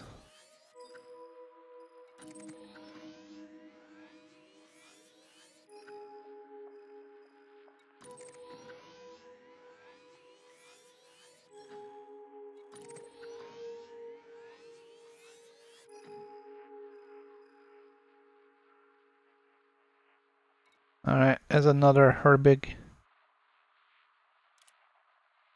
I'm gonna bookmark that one as well. Doesn't change anything right now. We're still gonna go to the Great Annihilator. And then we'll check and see what the range for the bookmarks are.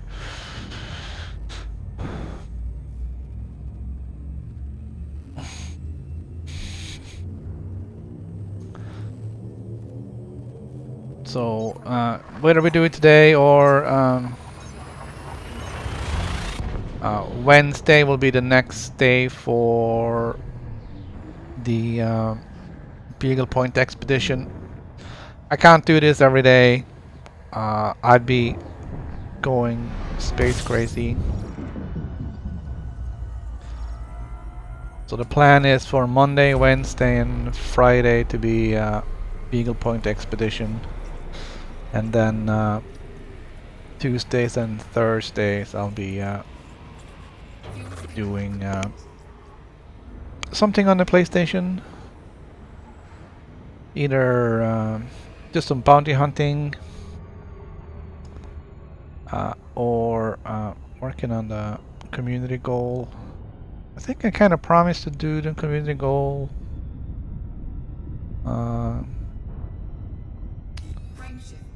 We'll have a look at that.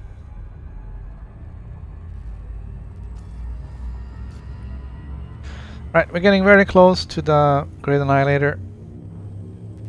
8 jumps is about 400 light years.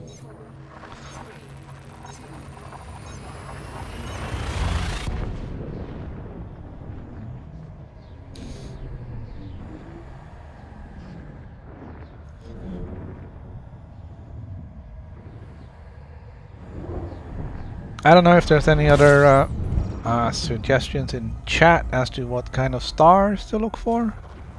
We did look out and find that supergiant.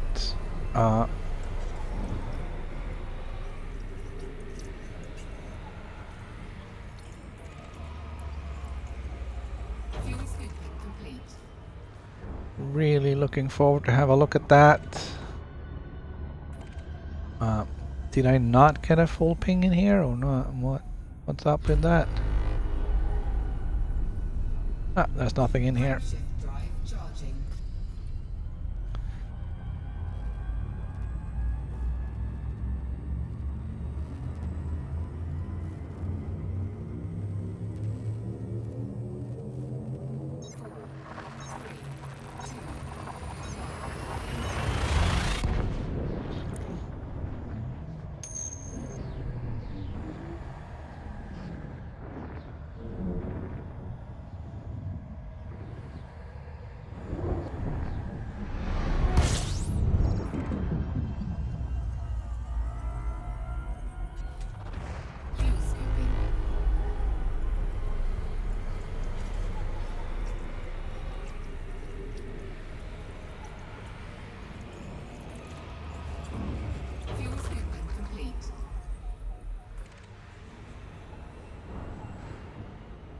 Yeah, I'm curious if there is a way of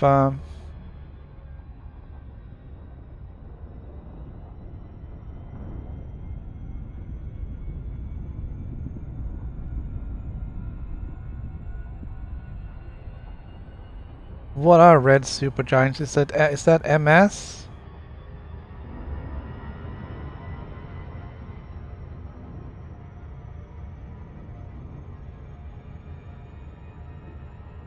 Or we can just go supergiant, just flat out.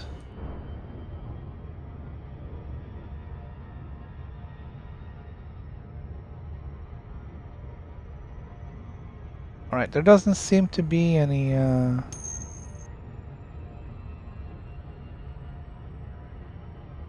Alright, here's one.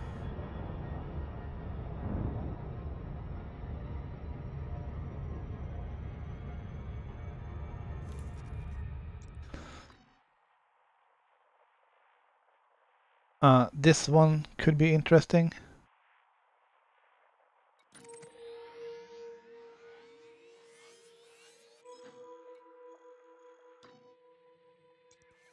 Uh-huh.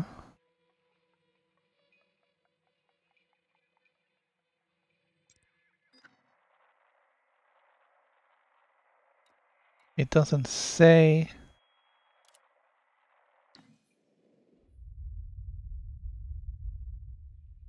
Alright, that's a little bit out of our way.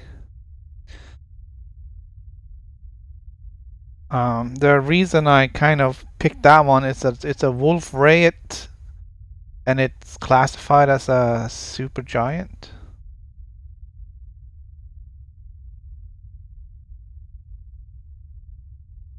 Where did we go with the other ones? Suno.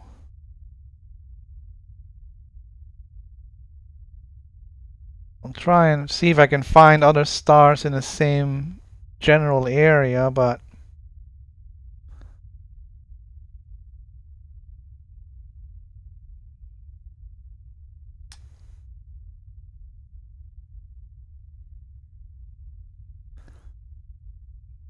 alright, so let's see, what is this?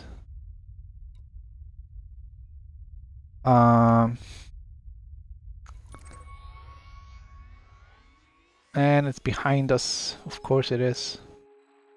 That's a red supergiant.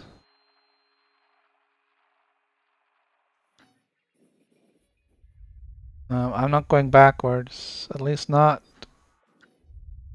3,000 light years backwards.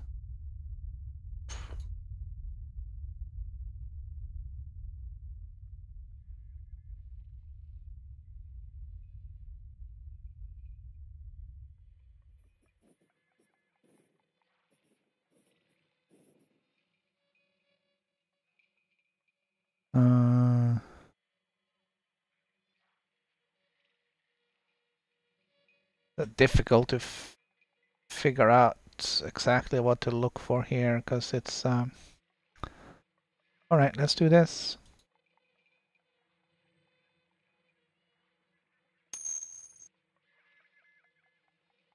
Yeah, you just go to bodies, and then there's a star luminosity class. You can select supergiant.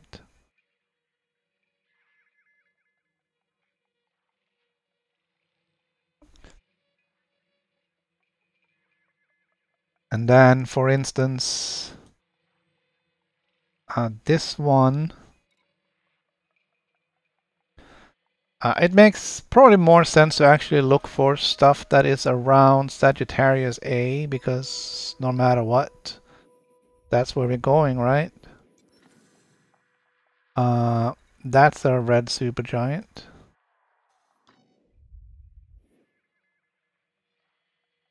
That's 1,700 light years from Sagittarius A. The closest one is this one. Try doing some copy and paste here. That's a white supergiant.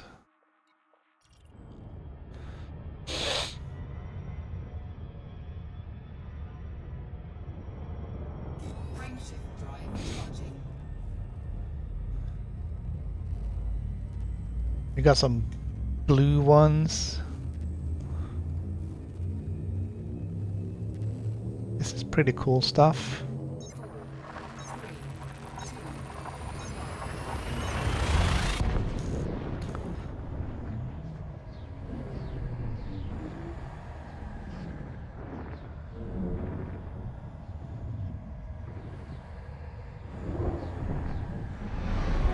Doesn't seem to be necessarily any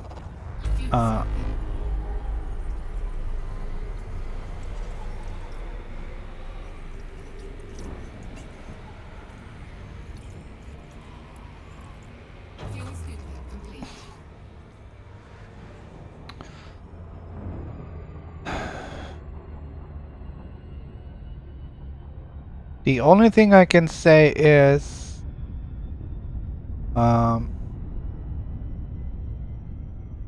the last number starts with an E. Alright, so here, like it starts here with C19.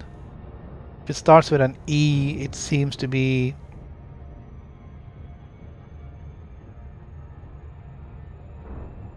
a supergiant. So that doesn't mean that all E's are supergiants, but it means that all supergiants are E.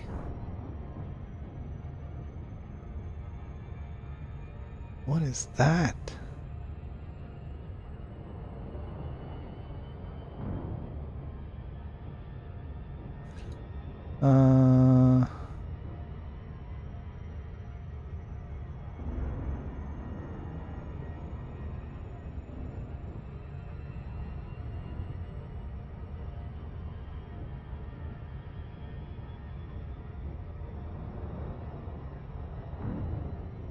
All right.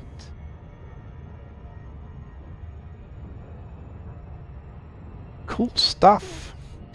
Anyways, we did find some places to go. We'll try and sort it out. I've never seen Wolf Riot Star.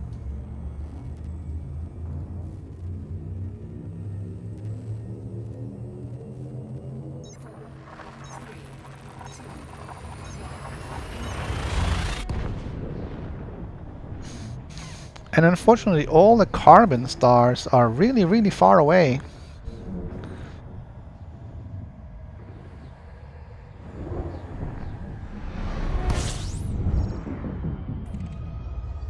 And I don't know in what direction or what.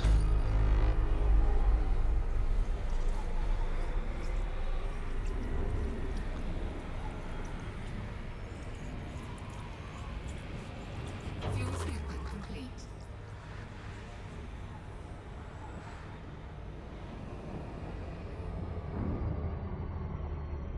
But I guess once we get back to civilization, we're gonna have to set out a search for carbon stars.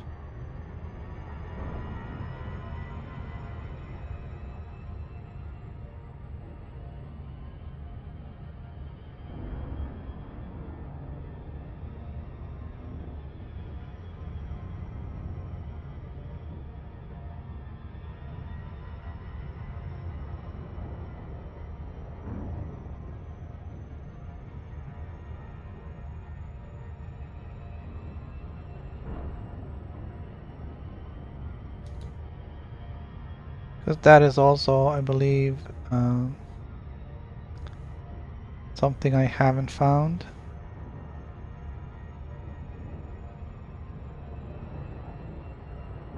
Actually, here's one that's close by.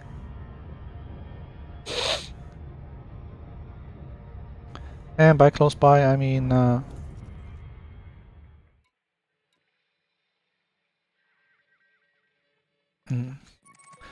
possibly not horribly out of my way.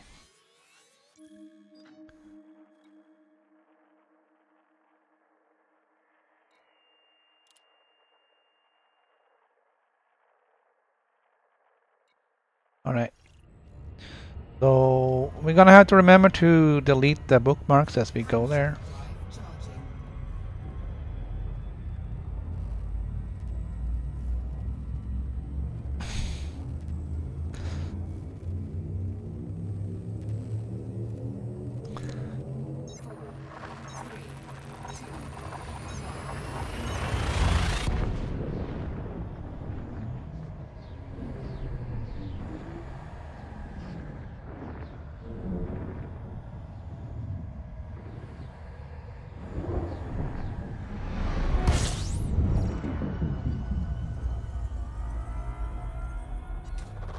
Fuel scooping.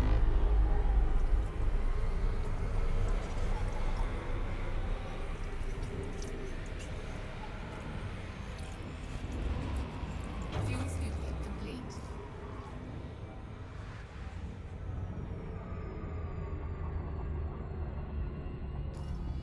How are we doing? 3 more jumps. Charging.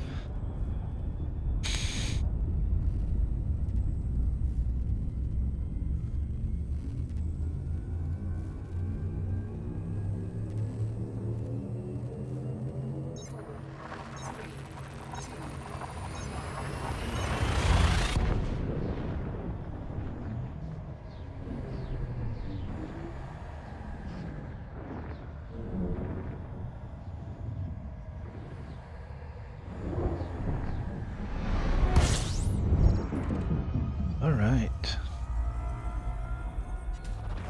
Fuel scooping.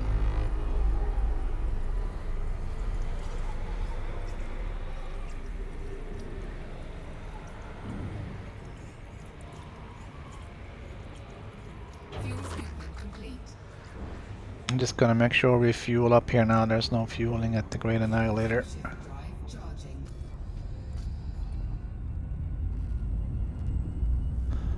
Um.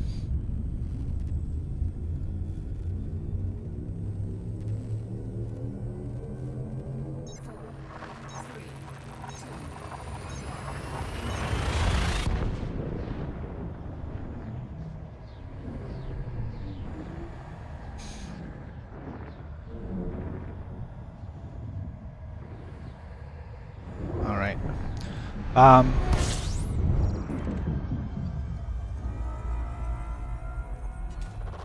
Fuel sweeping. one thing I guess we may have to look at is Fuel sweeping complete. mapping our distance or mapping our route from Sagittarius A up to Beagle Point, and try and determine what sectors we're going through, like the sector names. Charging. And then we can, to some extent, try and filter our search for special stars based on those sectors.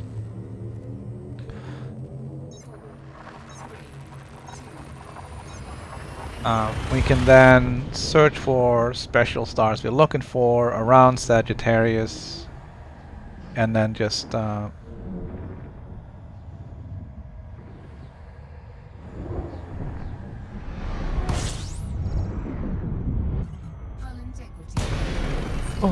I forgot to hit the brakes. Oh my freaking god.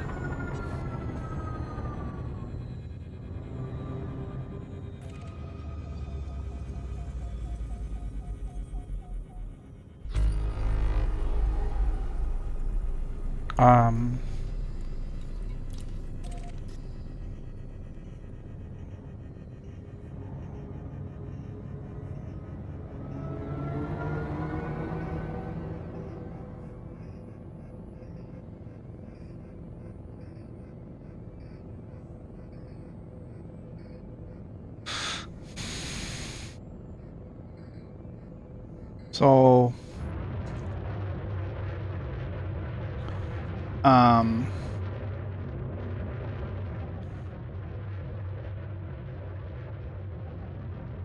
I think that's the black hole.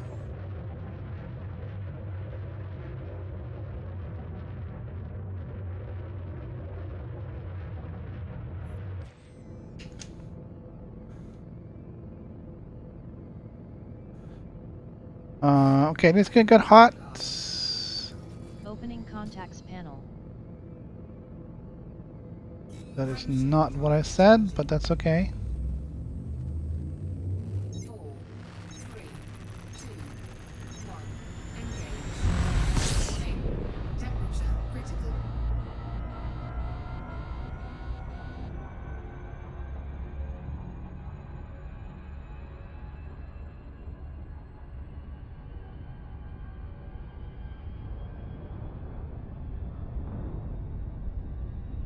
Feels like I'm going backwards, man. Jeez.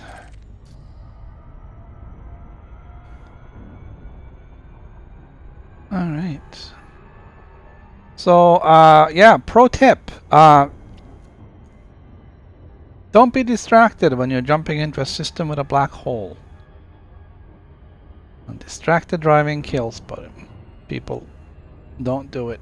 No texting and driving. There's actually planets.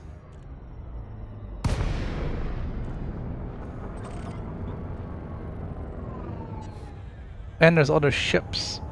A couple of belugas here.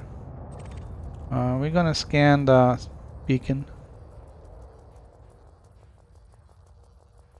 Pretty sure the belugas aren't gonna be an issue.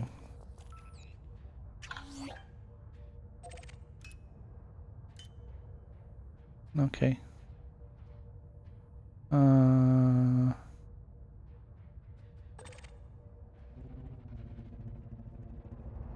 don't think these belugas are gonna be a problem. We're gonna scan them anyways, see if we can get some cool data. There's only 2 left. And that's one is gone. Really, a hauler.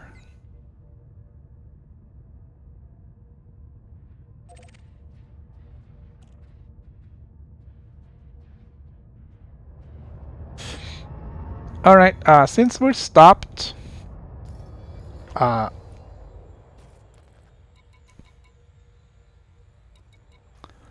let's take the time to repair our frameshift drive.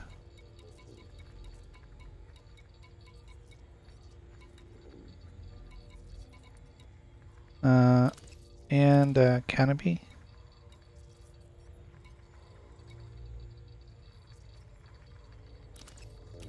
And the thrusters. Module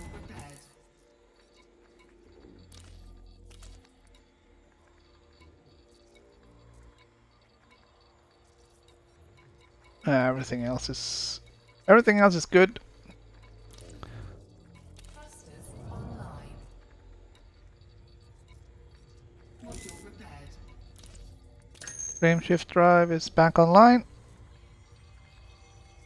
Module repaired. Module repaired. Yeah, the distracted driving is really bad.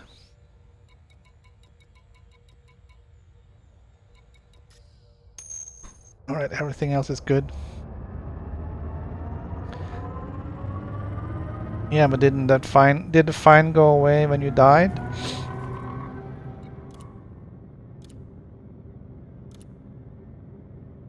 Tourist spot 709. Okay.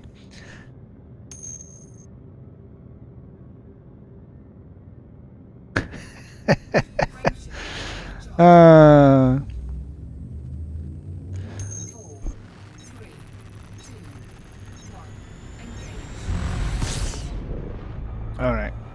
We're gonna chill a little bit. We're gonna scan the black hole.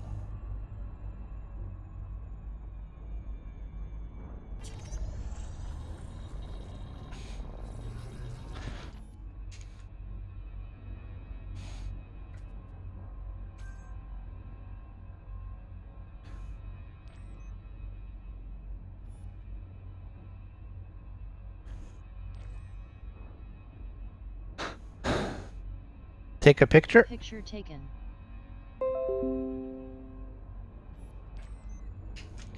I'm gonna have to make a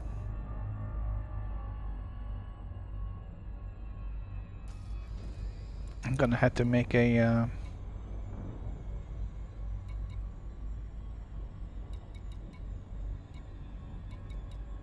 the other black hole 200 and whoa!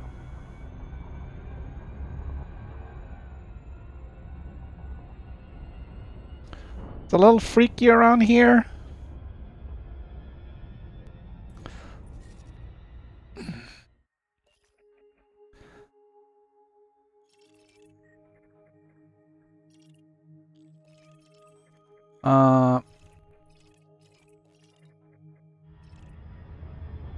That's a long ways to go for a black hole. I think we're not gonna do it.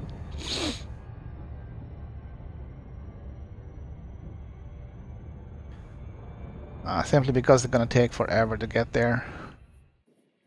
Alright, so we are at the Great Annihilator. We now have a choice. We can go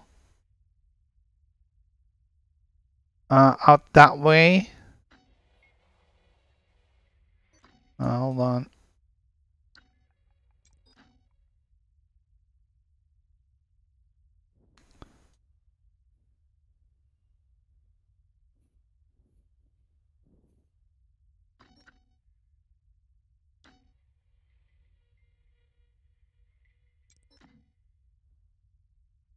I'm really curious about this guy right here. We're gonna go to Hippo Pre GW White Supergiant.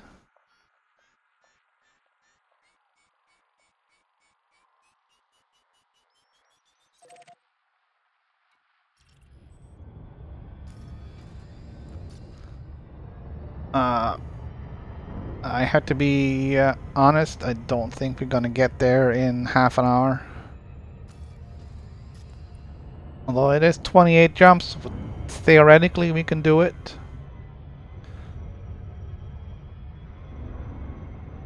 Frameshift drive charging.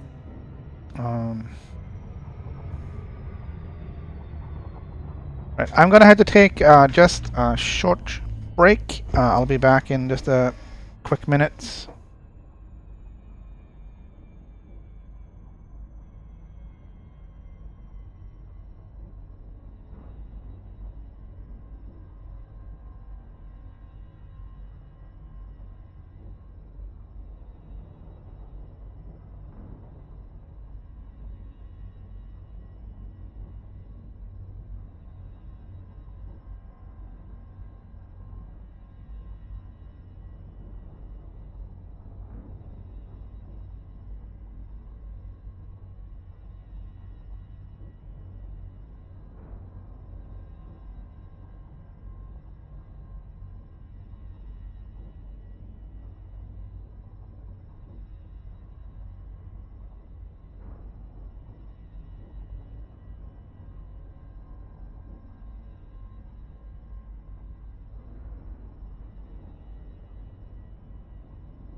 All right, let's get back on the road. We're gonna head out to this white supergiant. We'll make that our destination for the day.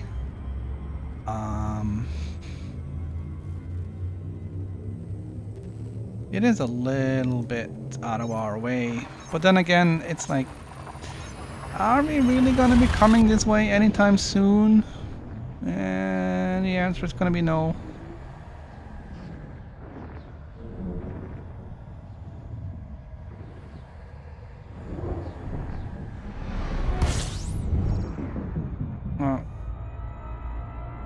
So we might as well pick up a few sites on the way, because, you know, after this we're gonna go exploring again. Probably not for a little while.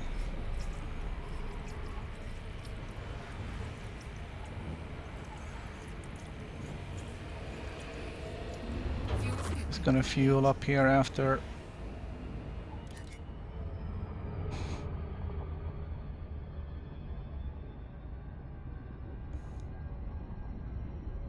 After that. So we did take another 2 points on our hull, which is fine.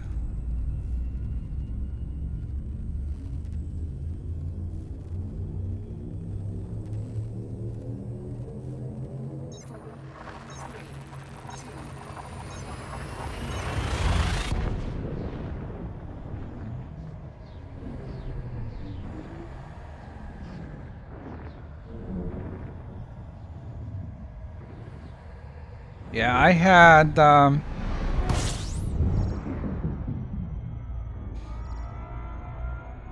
an incident where my ship got stuck in the mail slot, and I think I was only seconds from being attacked by the station. And I don't know. I mean, the thing is that there's no way of seeing other ships trying to get out through the mail slot if they're coming from you know, from behind you or from a different angle or whatever. I mean, I take off and I line myself up and I go out, and then if there's another ship trying the same thing, then, you know, you're gonna get jammed in the mail slot. And I had the same incident one with my beluga liner. I was carrying passengers at the time, and then we got stuck in the mail slot. We lost the shields trying to get through there. Lost half the hull.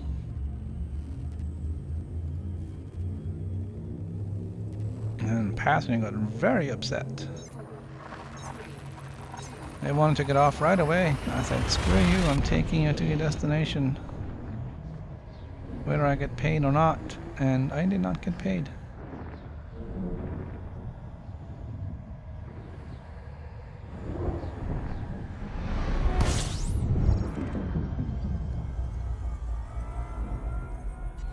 Alright, we're gonna just honk and fuel.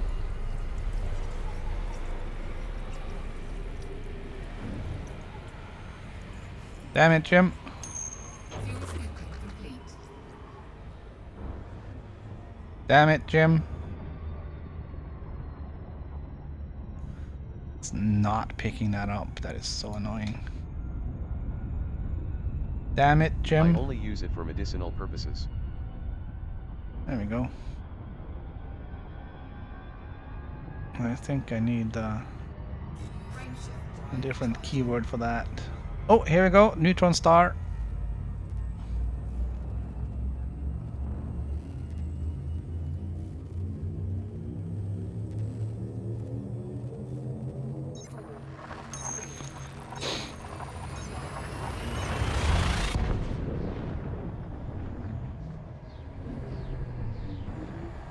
Yeah, I put a bunch of McCoy quotes in there, so it should randomize it.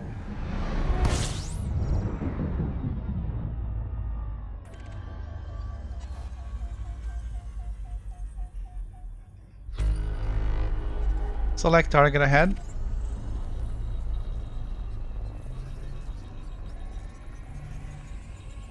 Damn it, Jim. Dear Lord. You think we're intelligent enough to, suppose, what if this thing were used where life already exists? I'm gonna put in more of those.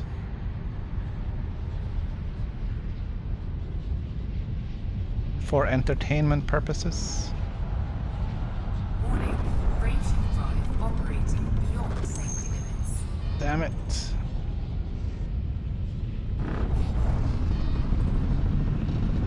Ranging drive supercharged. Supercharged.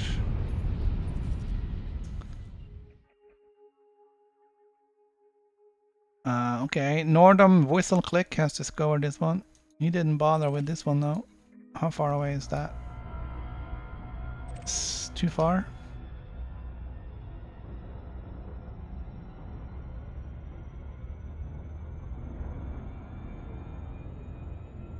Frameshift drive charging. Alright, so it's gonna be a little zigzagging here before we go to Sagittarius.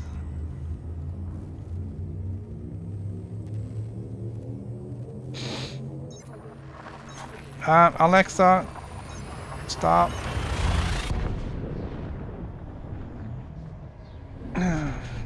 For some reason, Alexa figured she'd read me the Sagittarius horoscope, which I didn't need.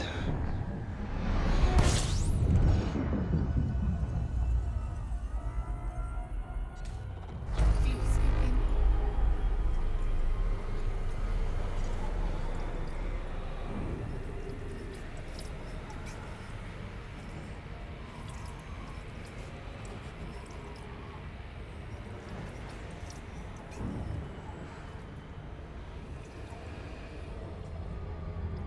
Fuel scoop disengaged.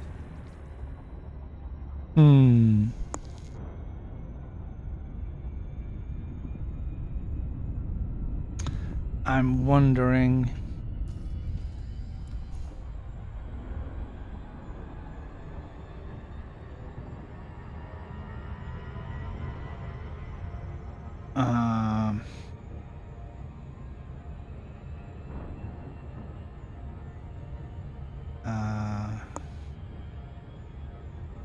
All right, I'm gonna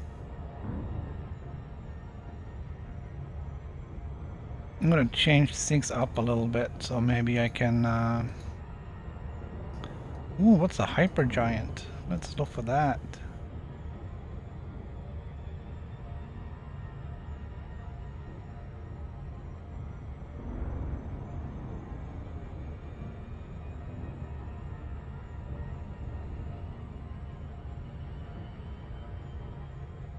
That is strange.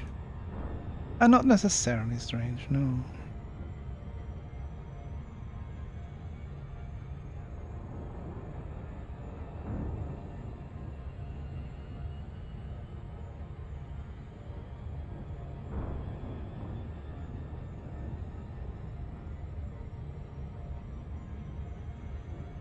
All right. So that didn't work.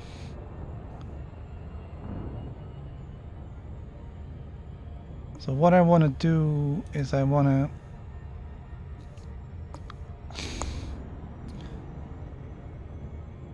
find that system vpi ndzd1.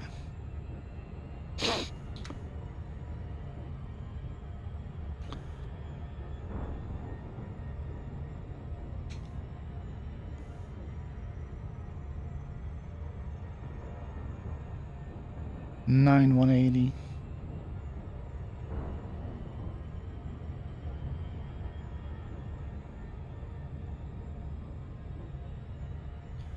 No. There we go. GV E26389. That's the one. Okay. Sorry. I'm just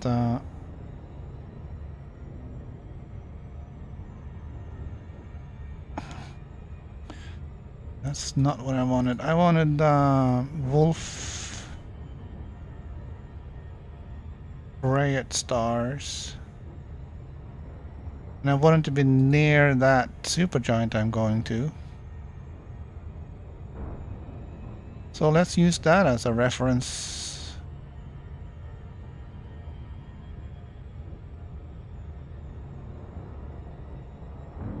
Alright, there's a bunch of Wolf Riot types.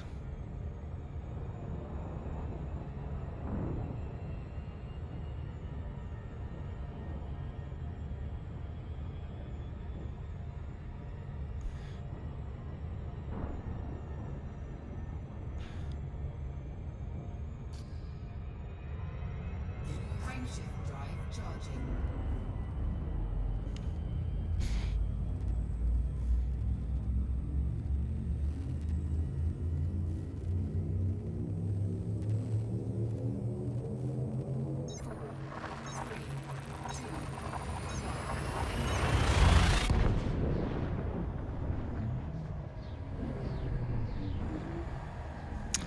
They're not really close.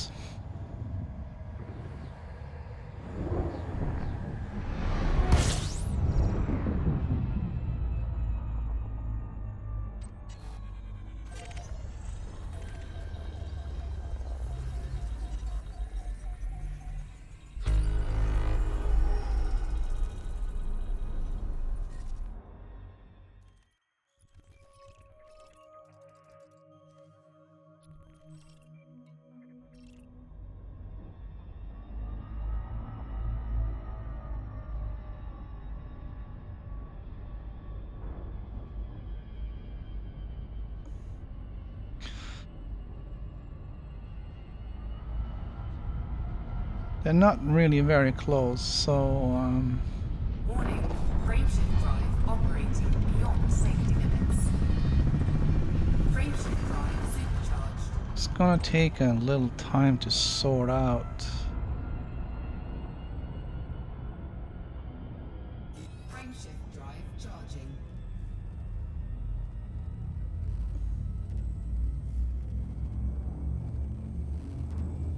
One, two, three, four. 1, 2, 3, 4, 5, 6, 7, 8. Wow.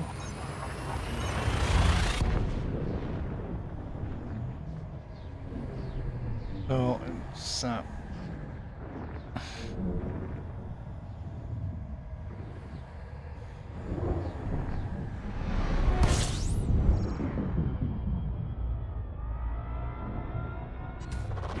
Fuel scooping.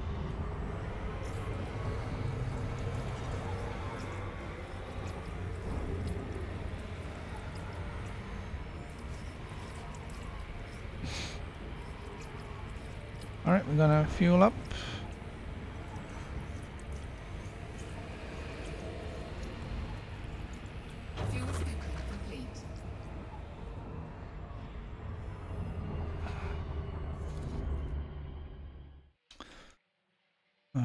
gonna copy this, and then we're gonna paste it in here.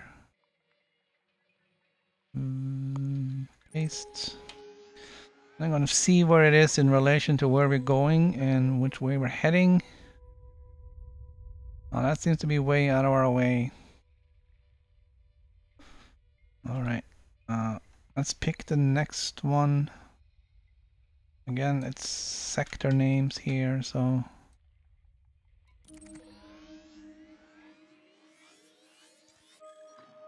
seems to be equally not convenient.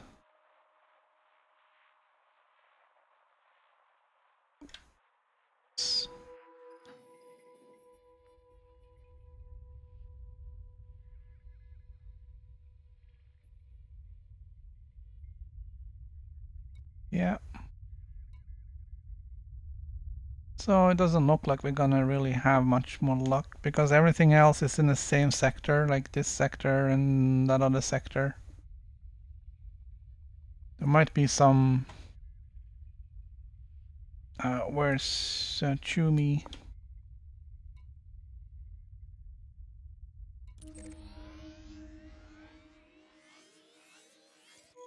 Chumi is over on this side again.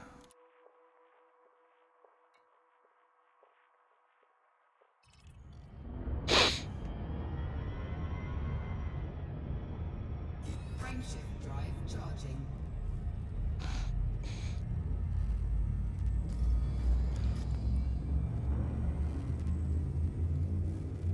So we'll see what we can find out.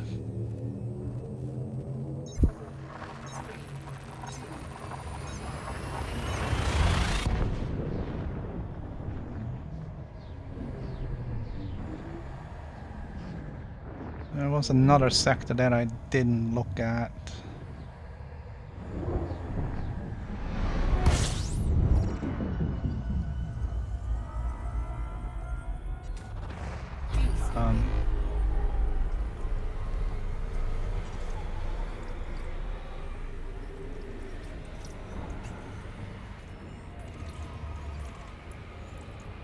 But I sort of suspect that what's in here is only what has been discovered.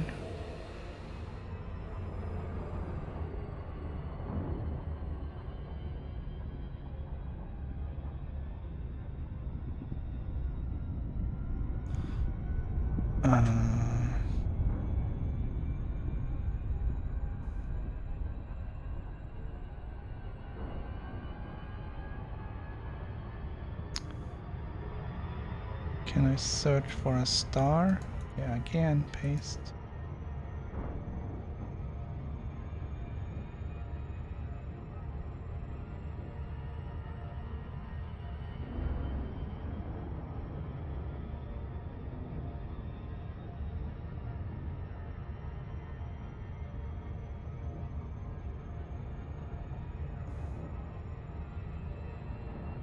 All right.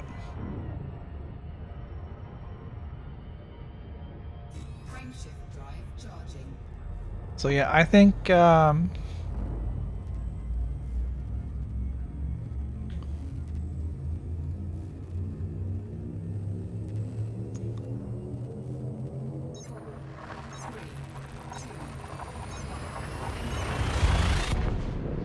whatever shows up in EDDB is only stuff that has been discovered. So using that means you'll see the star and you know you'll been there and you scanned it and all that. But you know it won't be a first discovery.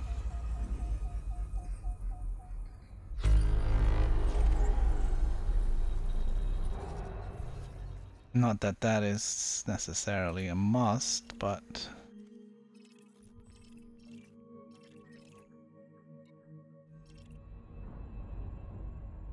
it would be cool to discover one.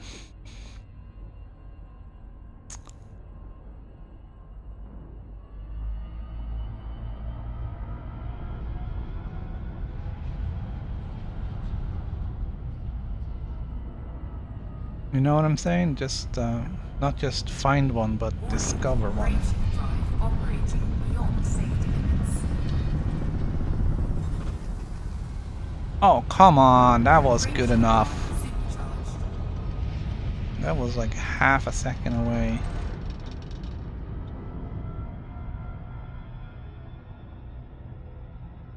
Frameshift drive charging. It's another 207 light years.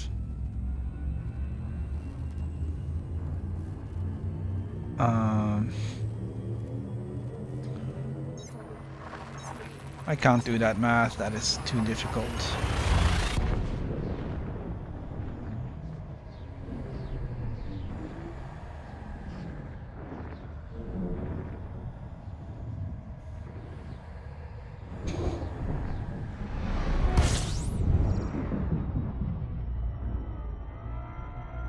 We now done 4,175 light years in 52 jumps.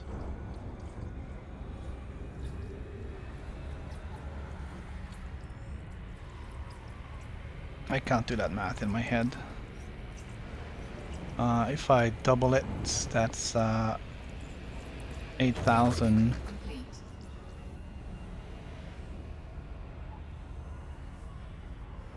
8,350 in 104.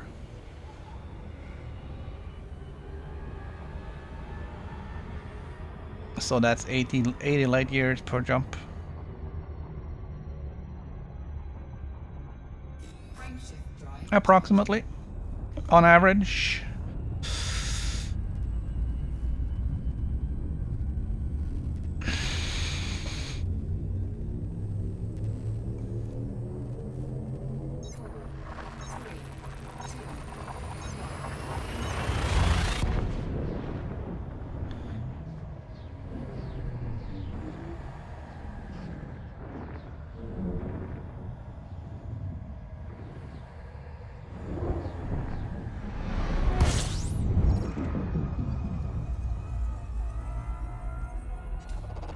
Fuel sweeping.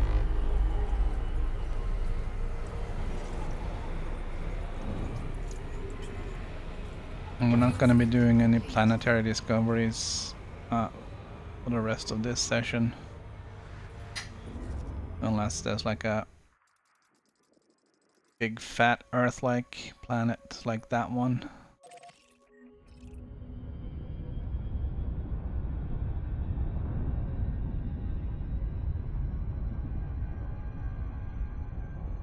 That's a water world, not an Earth-like.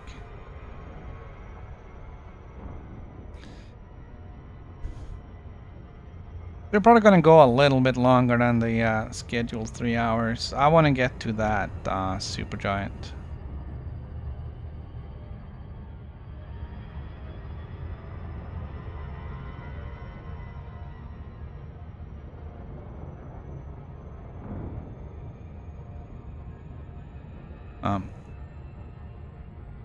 And then we'll see what we can do about getting to one of those Wolf Raid stars in the next episode.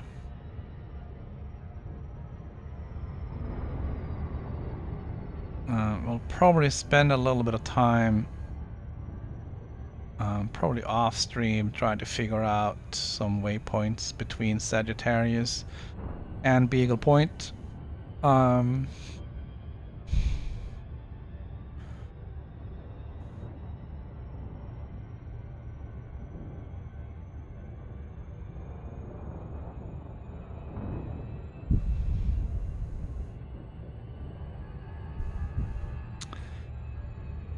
Kind of wondering if it would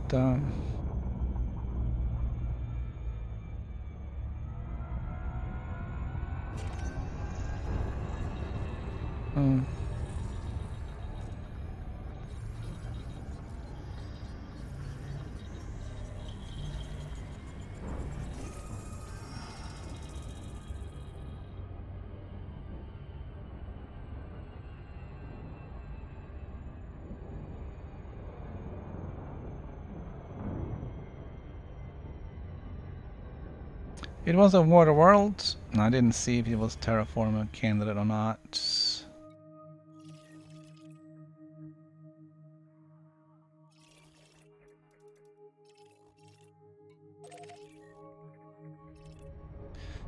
Didn't say. We're gonna go and scan the star and put a name on it. Oh, hello. Gonna try and not fly into the planet.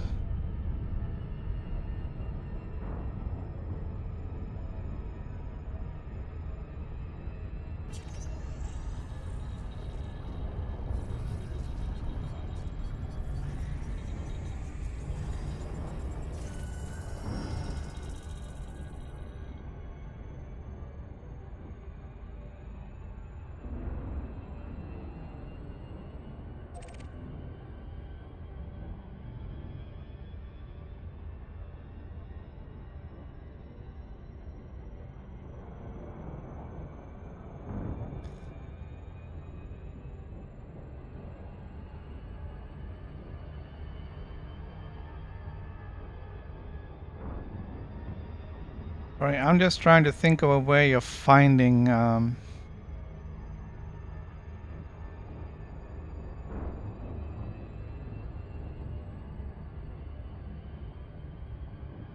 figuring out how to determine if a system is kind of on my way or not,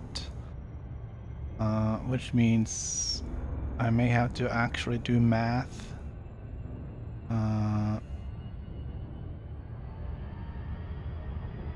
Frameshift drive charging.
That was too fast. I just plowed right through it.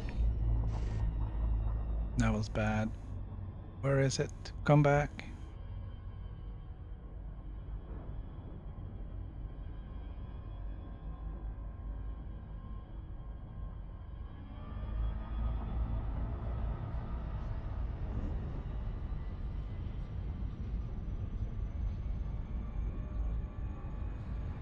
And by now we're like a million miles away.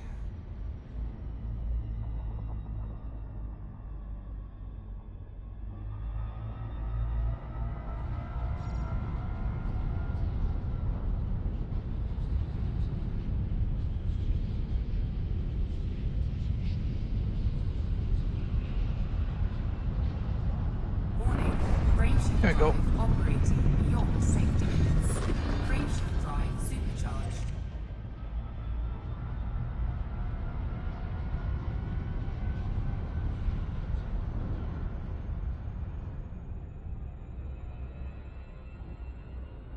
Frameshift drive charging.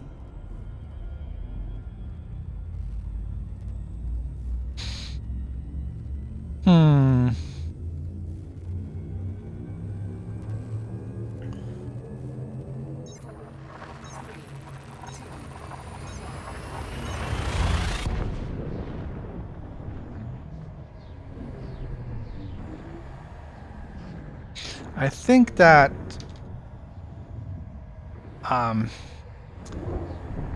if I pick a system that is halfway between Sagittarius A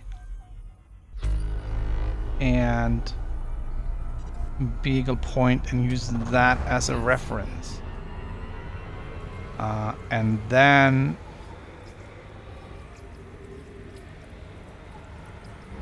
I have a list of all of all the star types that I'm looking for, right? And I have the distance, and I use the center point as the reference system, and I then find the distance from the star to Sagittarius A and to Beagle Point. Then if the sum of those two distances is within a small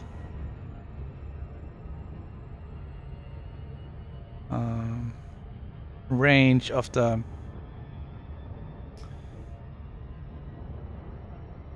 distance between Sagittarius A and Beagle Point, then the star would be sort of fairly close to the path that I'm taking, because we are drawing a straight line from Sagittarius A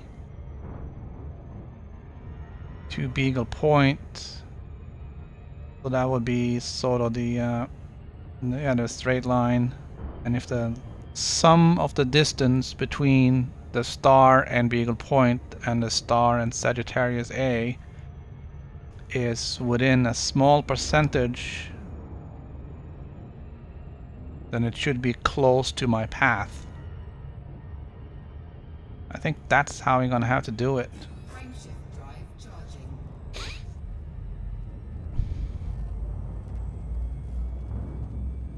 So we're gonna have to find some spreadsheets, and we're gonna have to find some formulas, and we're gonna have to find some stars.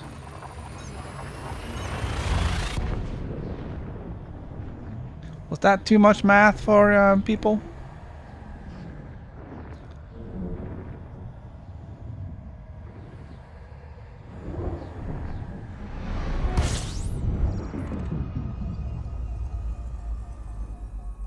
It is a basic triangle. View sweeping.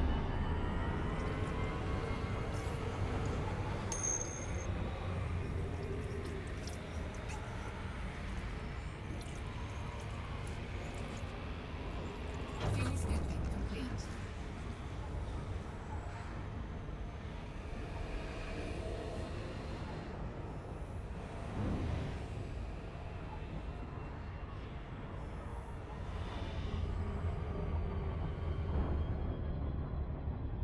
Yeah, I think we can definitely do that.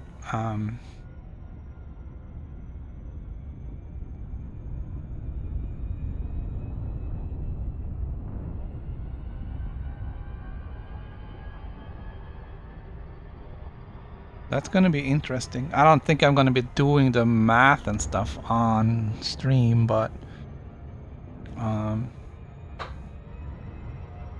gonna get one sheet with the distances to Sagittarius A and one sheet with the distances to oh, that's not gonna work, is it? Because the distances will be to the reference system.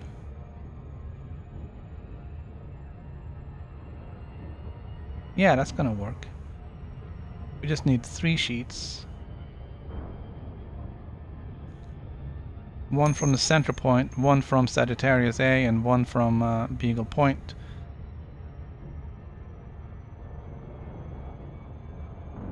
Yeah, we're still gonna swing by those. I just need somewhere to go for the rest of the trip. I mean, I still have 41,000 light years to go. Frameshift drive. Well, we're gonna have to stop by something. I have no idea what the Wolf-Rayet star looks like, so, you know, we'll find out on Wednesday, I guess.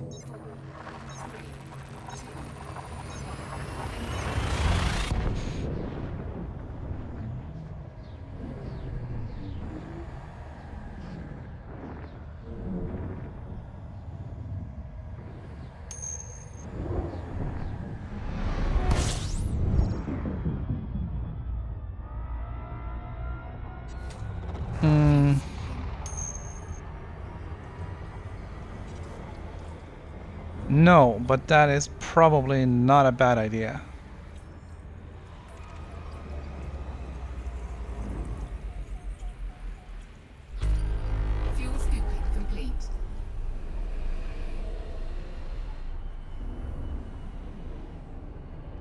But I did sort of all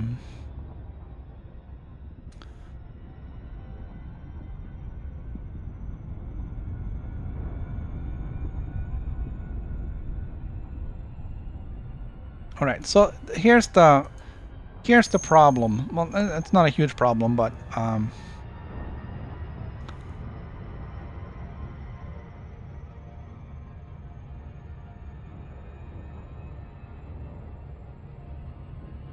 Frameshift drive charging.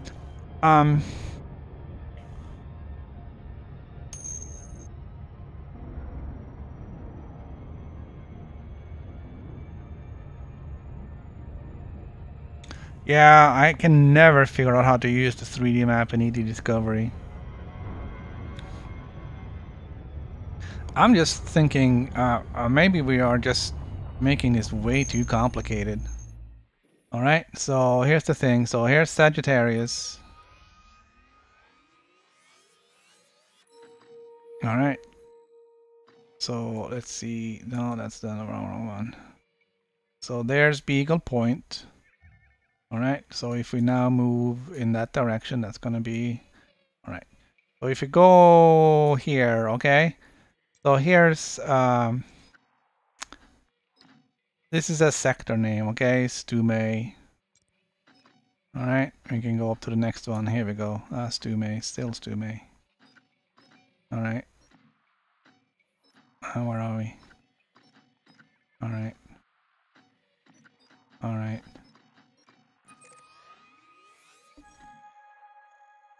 Alright, so here we go.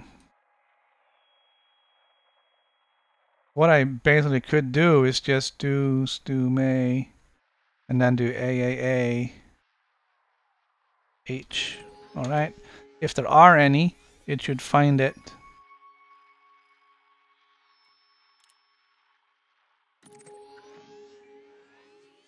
And it would be in this sector. And for some reason these are all Tories.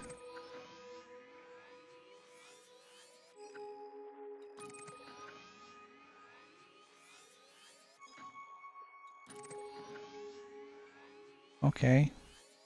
So that didn't really pan out as I had hoped.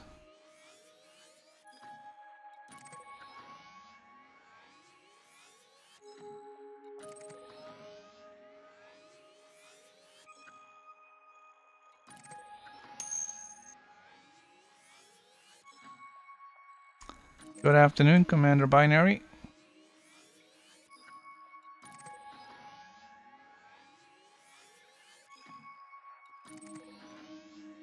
I was hoping to have a little bit more luck in randomly finding one. Actually, I didn't see what that was. So I'm not gonna go back.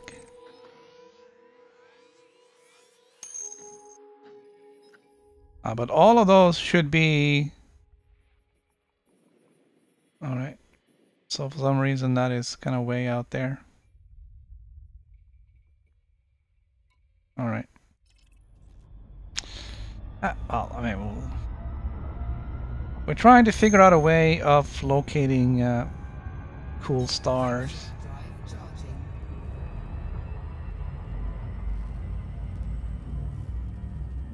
I'm noticing that all the Wolf-Rayet stars are AA-AH something. But that doesn't seem to mean that all AAAH are Wolf-Rayet. It just means that all Wolf-Rayets are AAAH.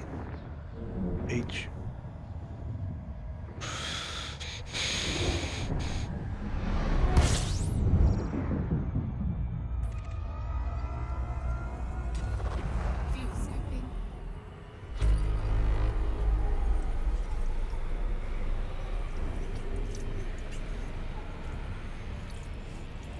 The math solution to the problem is easy enough. It's just a lot of work. Frameshift drive charging. But we won't find anything new using stars already discovered.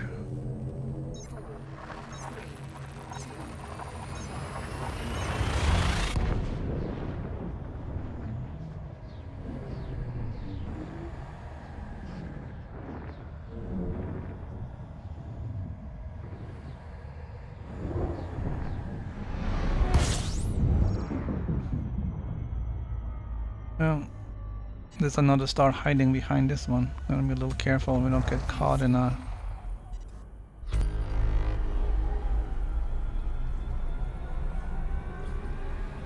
get caught between the stars. We'll get cooked. Fuel scooping complete.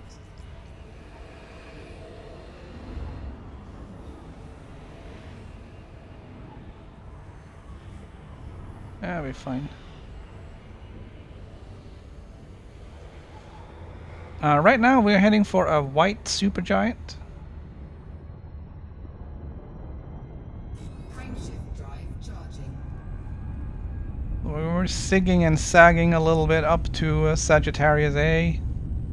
We're gonna look at some Wolf Rayet stars and this white supergiant. But this supergiant's gonna be the last star of the trip. Not the trip, but of the day.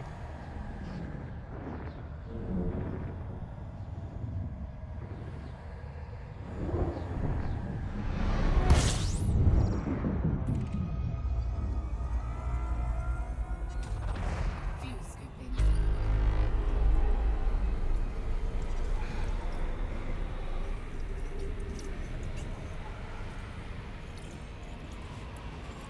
Fuel scooping complete. I think I will look up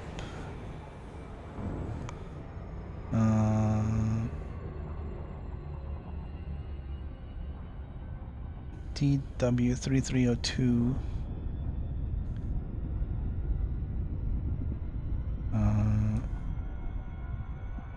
distant worlds.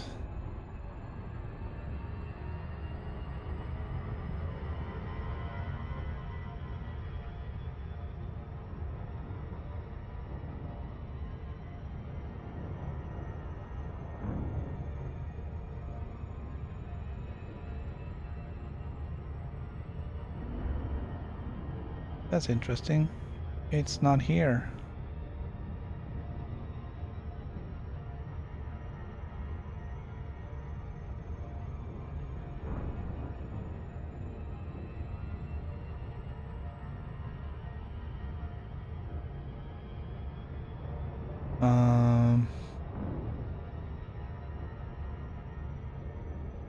There are other expeditions.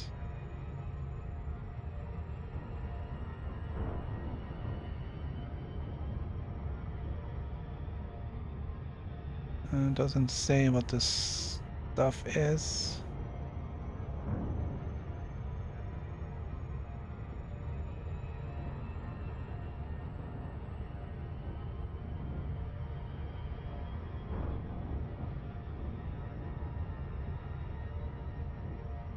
Distant World 2016.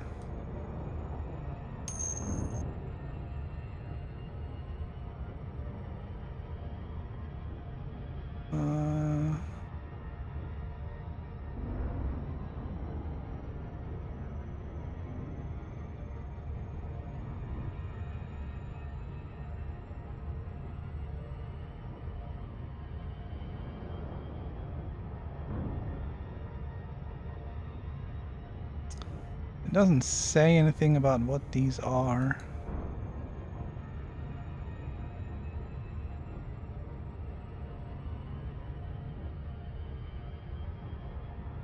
All right.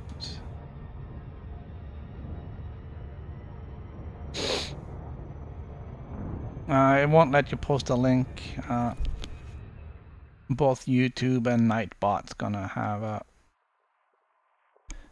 fit.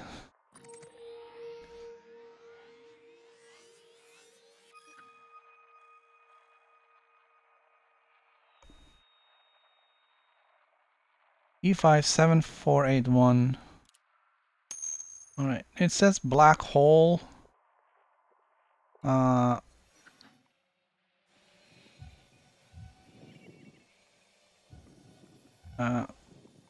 little weird. It's a little weird.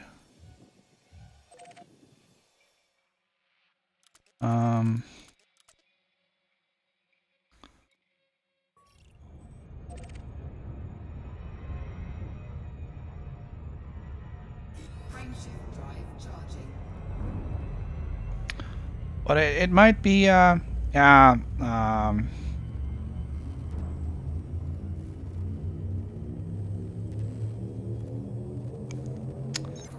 there are some, there is a distant world from 2016, which I'm kind of guessing is the one you were referencing.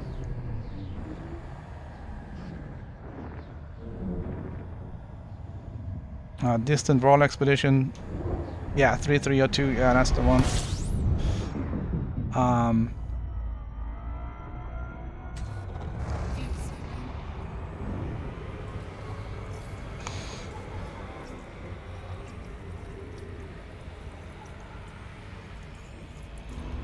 So I can go through the waypoints there and see what it is. I already put one in. That the one that I just added, that's from that expedition, and it says here was a black hole, but EDSM says it's a neutron star wrapped in something. So we can definitely pop in there once we get there. It's a long ways away.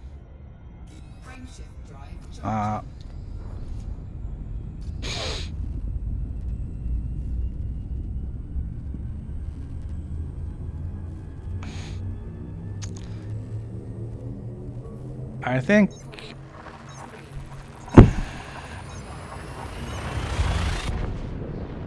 maybe the way to go would be to find, again, just use the midpoint and see if you could find anything discovered close to that, and then do a search in the galaxy map on here and see if you can find anything else. Then maybe we'll find something that hasn't been discovered.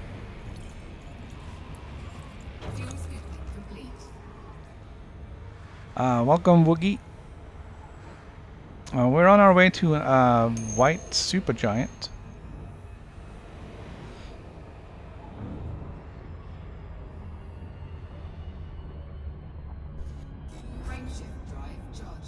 Out here in the middle of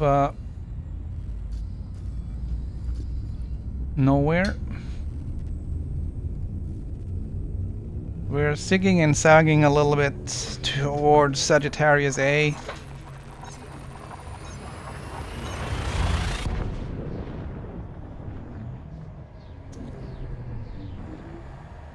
I mean, since we're doing some exploring anyways, might as well see if you can see something spectacular.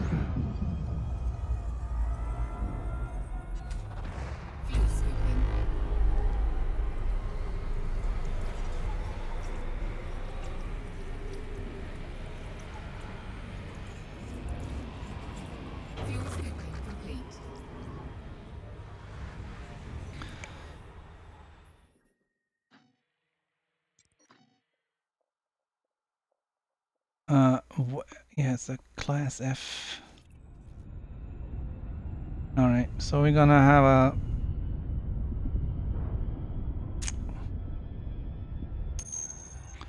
Let's try something funny.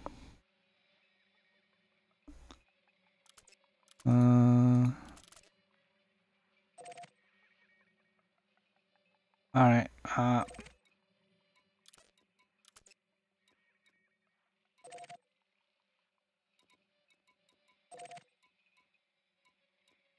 alright, so this route is using only F-class stars, and I know that sounds a little weird, but I just need to see these for reference.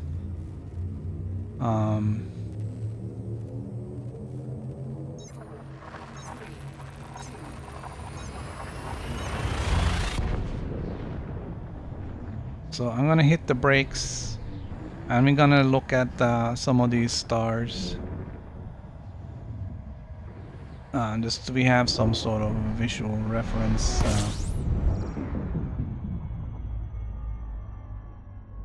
All right.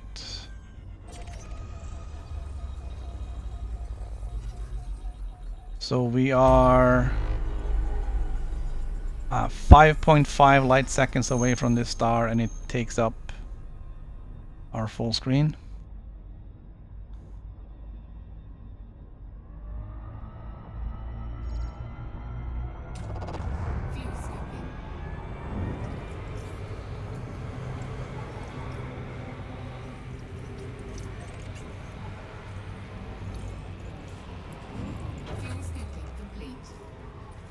The data on this star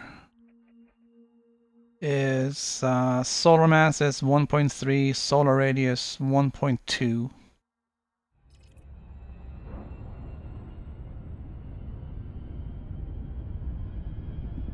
Frameshift drive charging. Just so we have some sort of a reference to how big these things are until we get to the prize.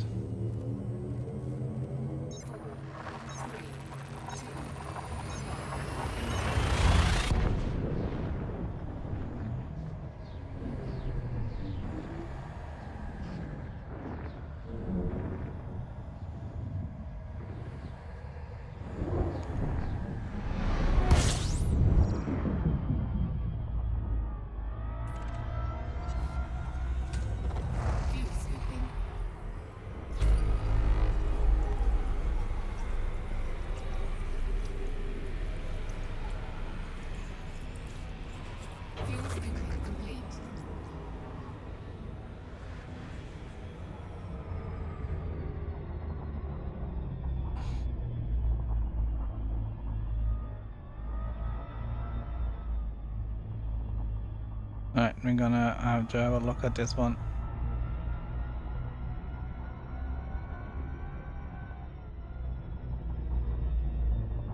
Alright, here we come.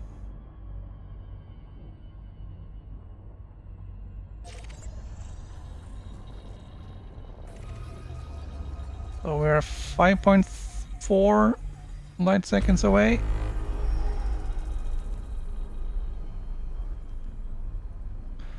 This one is a little bit smaller.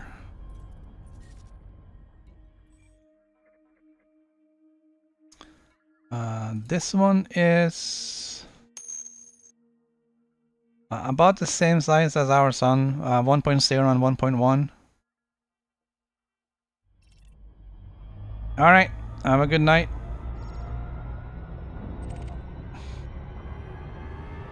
And we're gonna head off to the next one. Frameshift drive charging. Before it gets dark.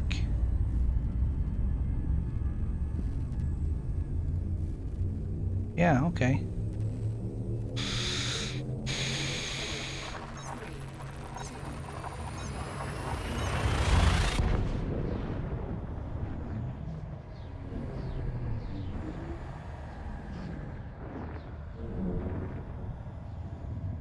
So we're gonna scoop this one and move on to the next one. We're gonna have a look at that and the next one and see what we find.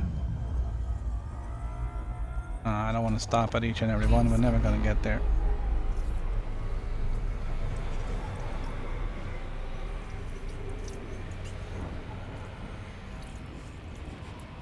Fuel scooping complete.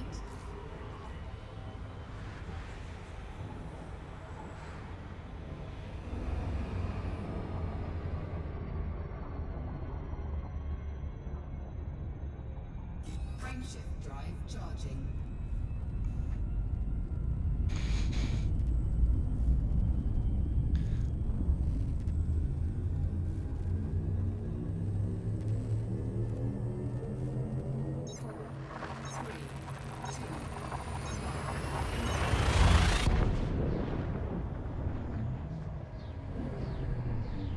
Alright, we're gonna stop here. We're gonna take a look at this F-class star, see how big it is. Again, just to have some sort of a reference. Alright, we are at a full stop. Engines full stop. Yeah, okay, thank you. Select target ahead. So we're about 5.5.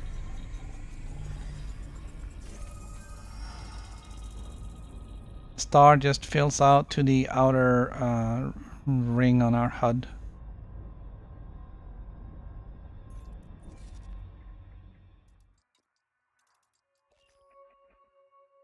It's 1.3 and 1.2.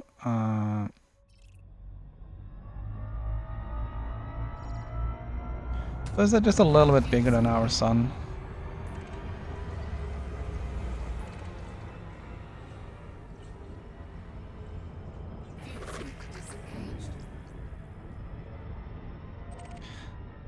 Alright. Oh, we're gonna go to neutron star.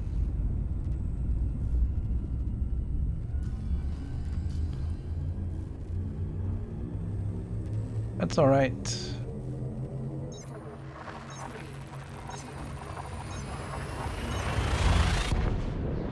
Didn't really expect that, but I didn't take it off the... I didn't take the neutron star off the routing.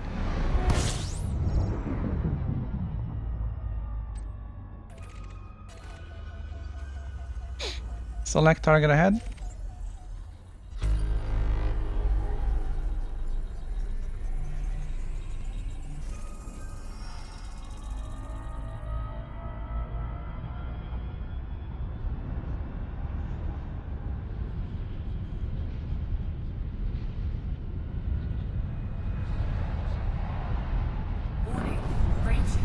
This is gonna save us some jumps.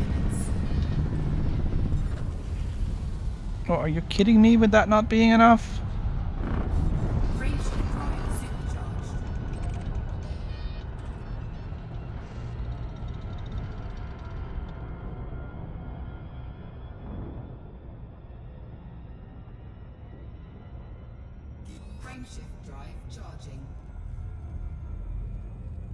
Alright, how many jumps?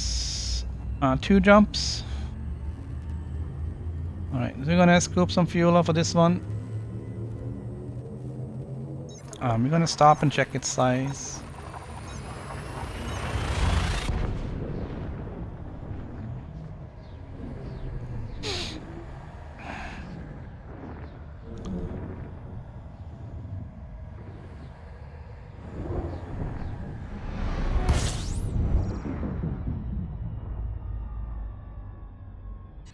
This one seems a little smaller. Select target ahead. Or maybe not. So we're 5.6 away, so a little bit further away. Just fills out to about that circle. And it's 1.3 solar radius. A little heavier, but I don't really care about that.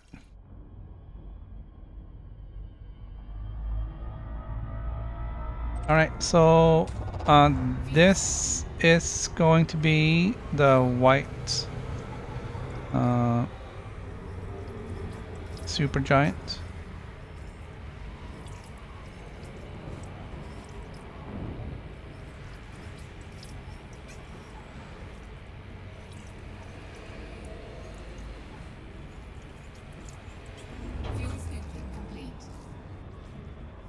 We got a full tank of fuel.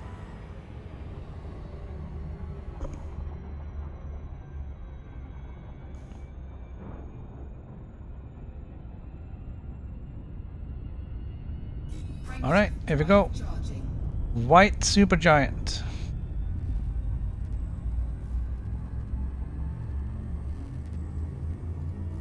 Alright, I'm gonna hit the brakes, unlike when we did the black hole.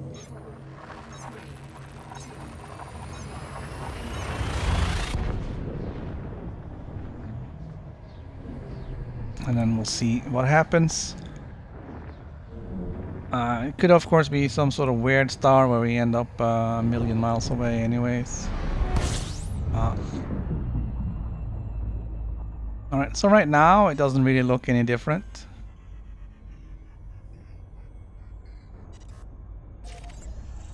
Except that we are 176 light seconds away.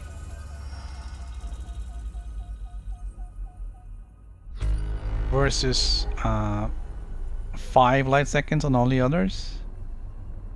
And it fills out more of my screen. And alright, let's have a look. Solar radius 41.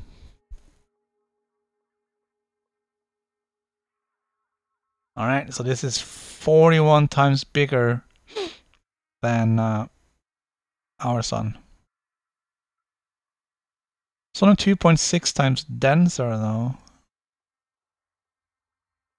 So it's mostly hot air.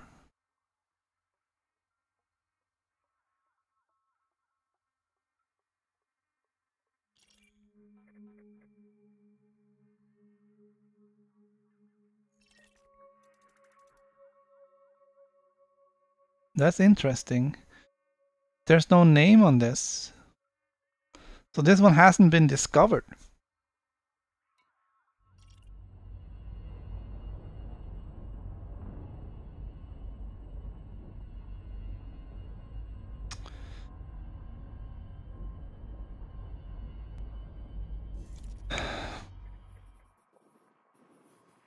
Alright, so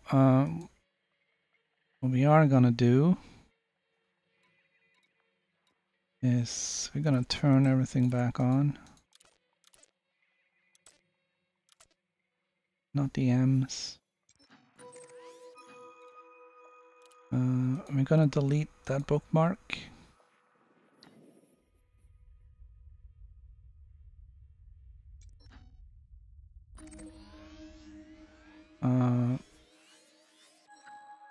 I don't want to go backwards, so I'm going to delete that.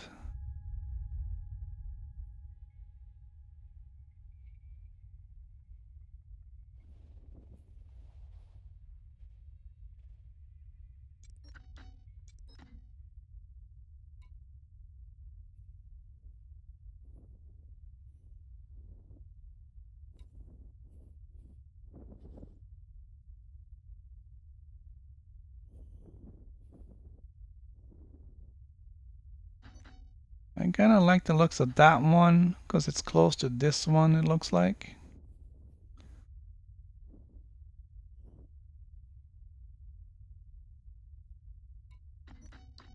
What the? Who the hell is that?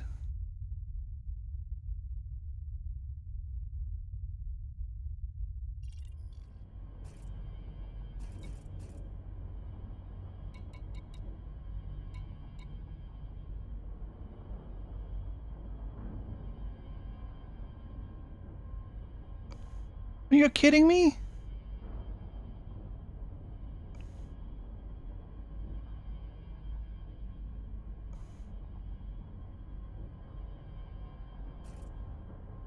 Jeez.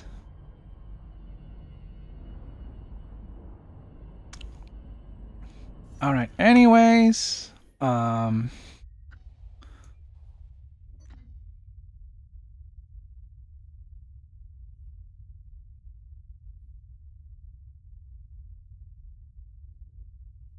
we could go over here and check out these wolf raids, and then go over to Sagittarius A.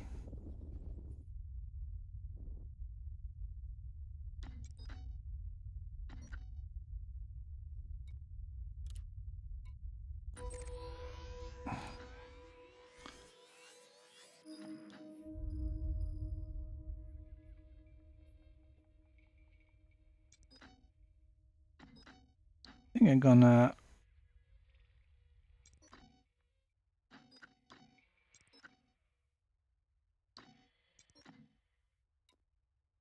hit up these guys. Probably after Sagittarius A.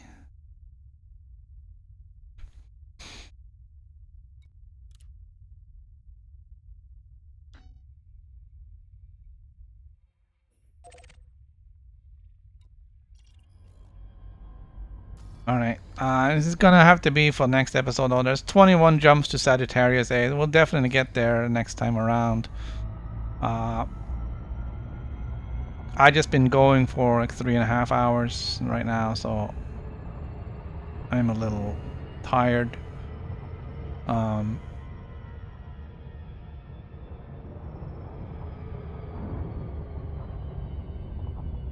wonder, can we scoop off of this giant star?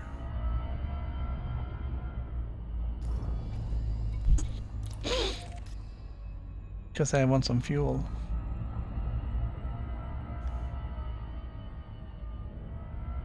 I mean, it is an F, class F star. We should theoretically be able to scoop.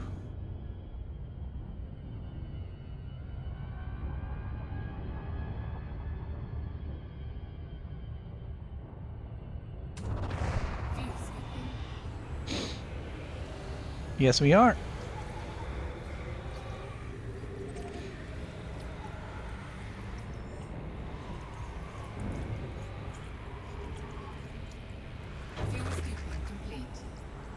Alright, there you have it. We have fuel off a white supergiant. Next time will be Wednesday.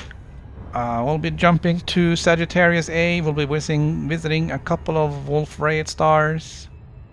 And then we'll head to the system that is called Top of the Galaxy. That is our plan for Wednesday. Tomorrow will be Elite Dangerous on the PS4. We're gonna do something completely different. We're gonna do some combat, either just some regular bounty hunting or some bounty hunting for the community goal. We'll have to see where we are and how far it is to get to the community goal system. But that's tomorrow. For today, it's game over.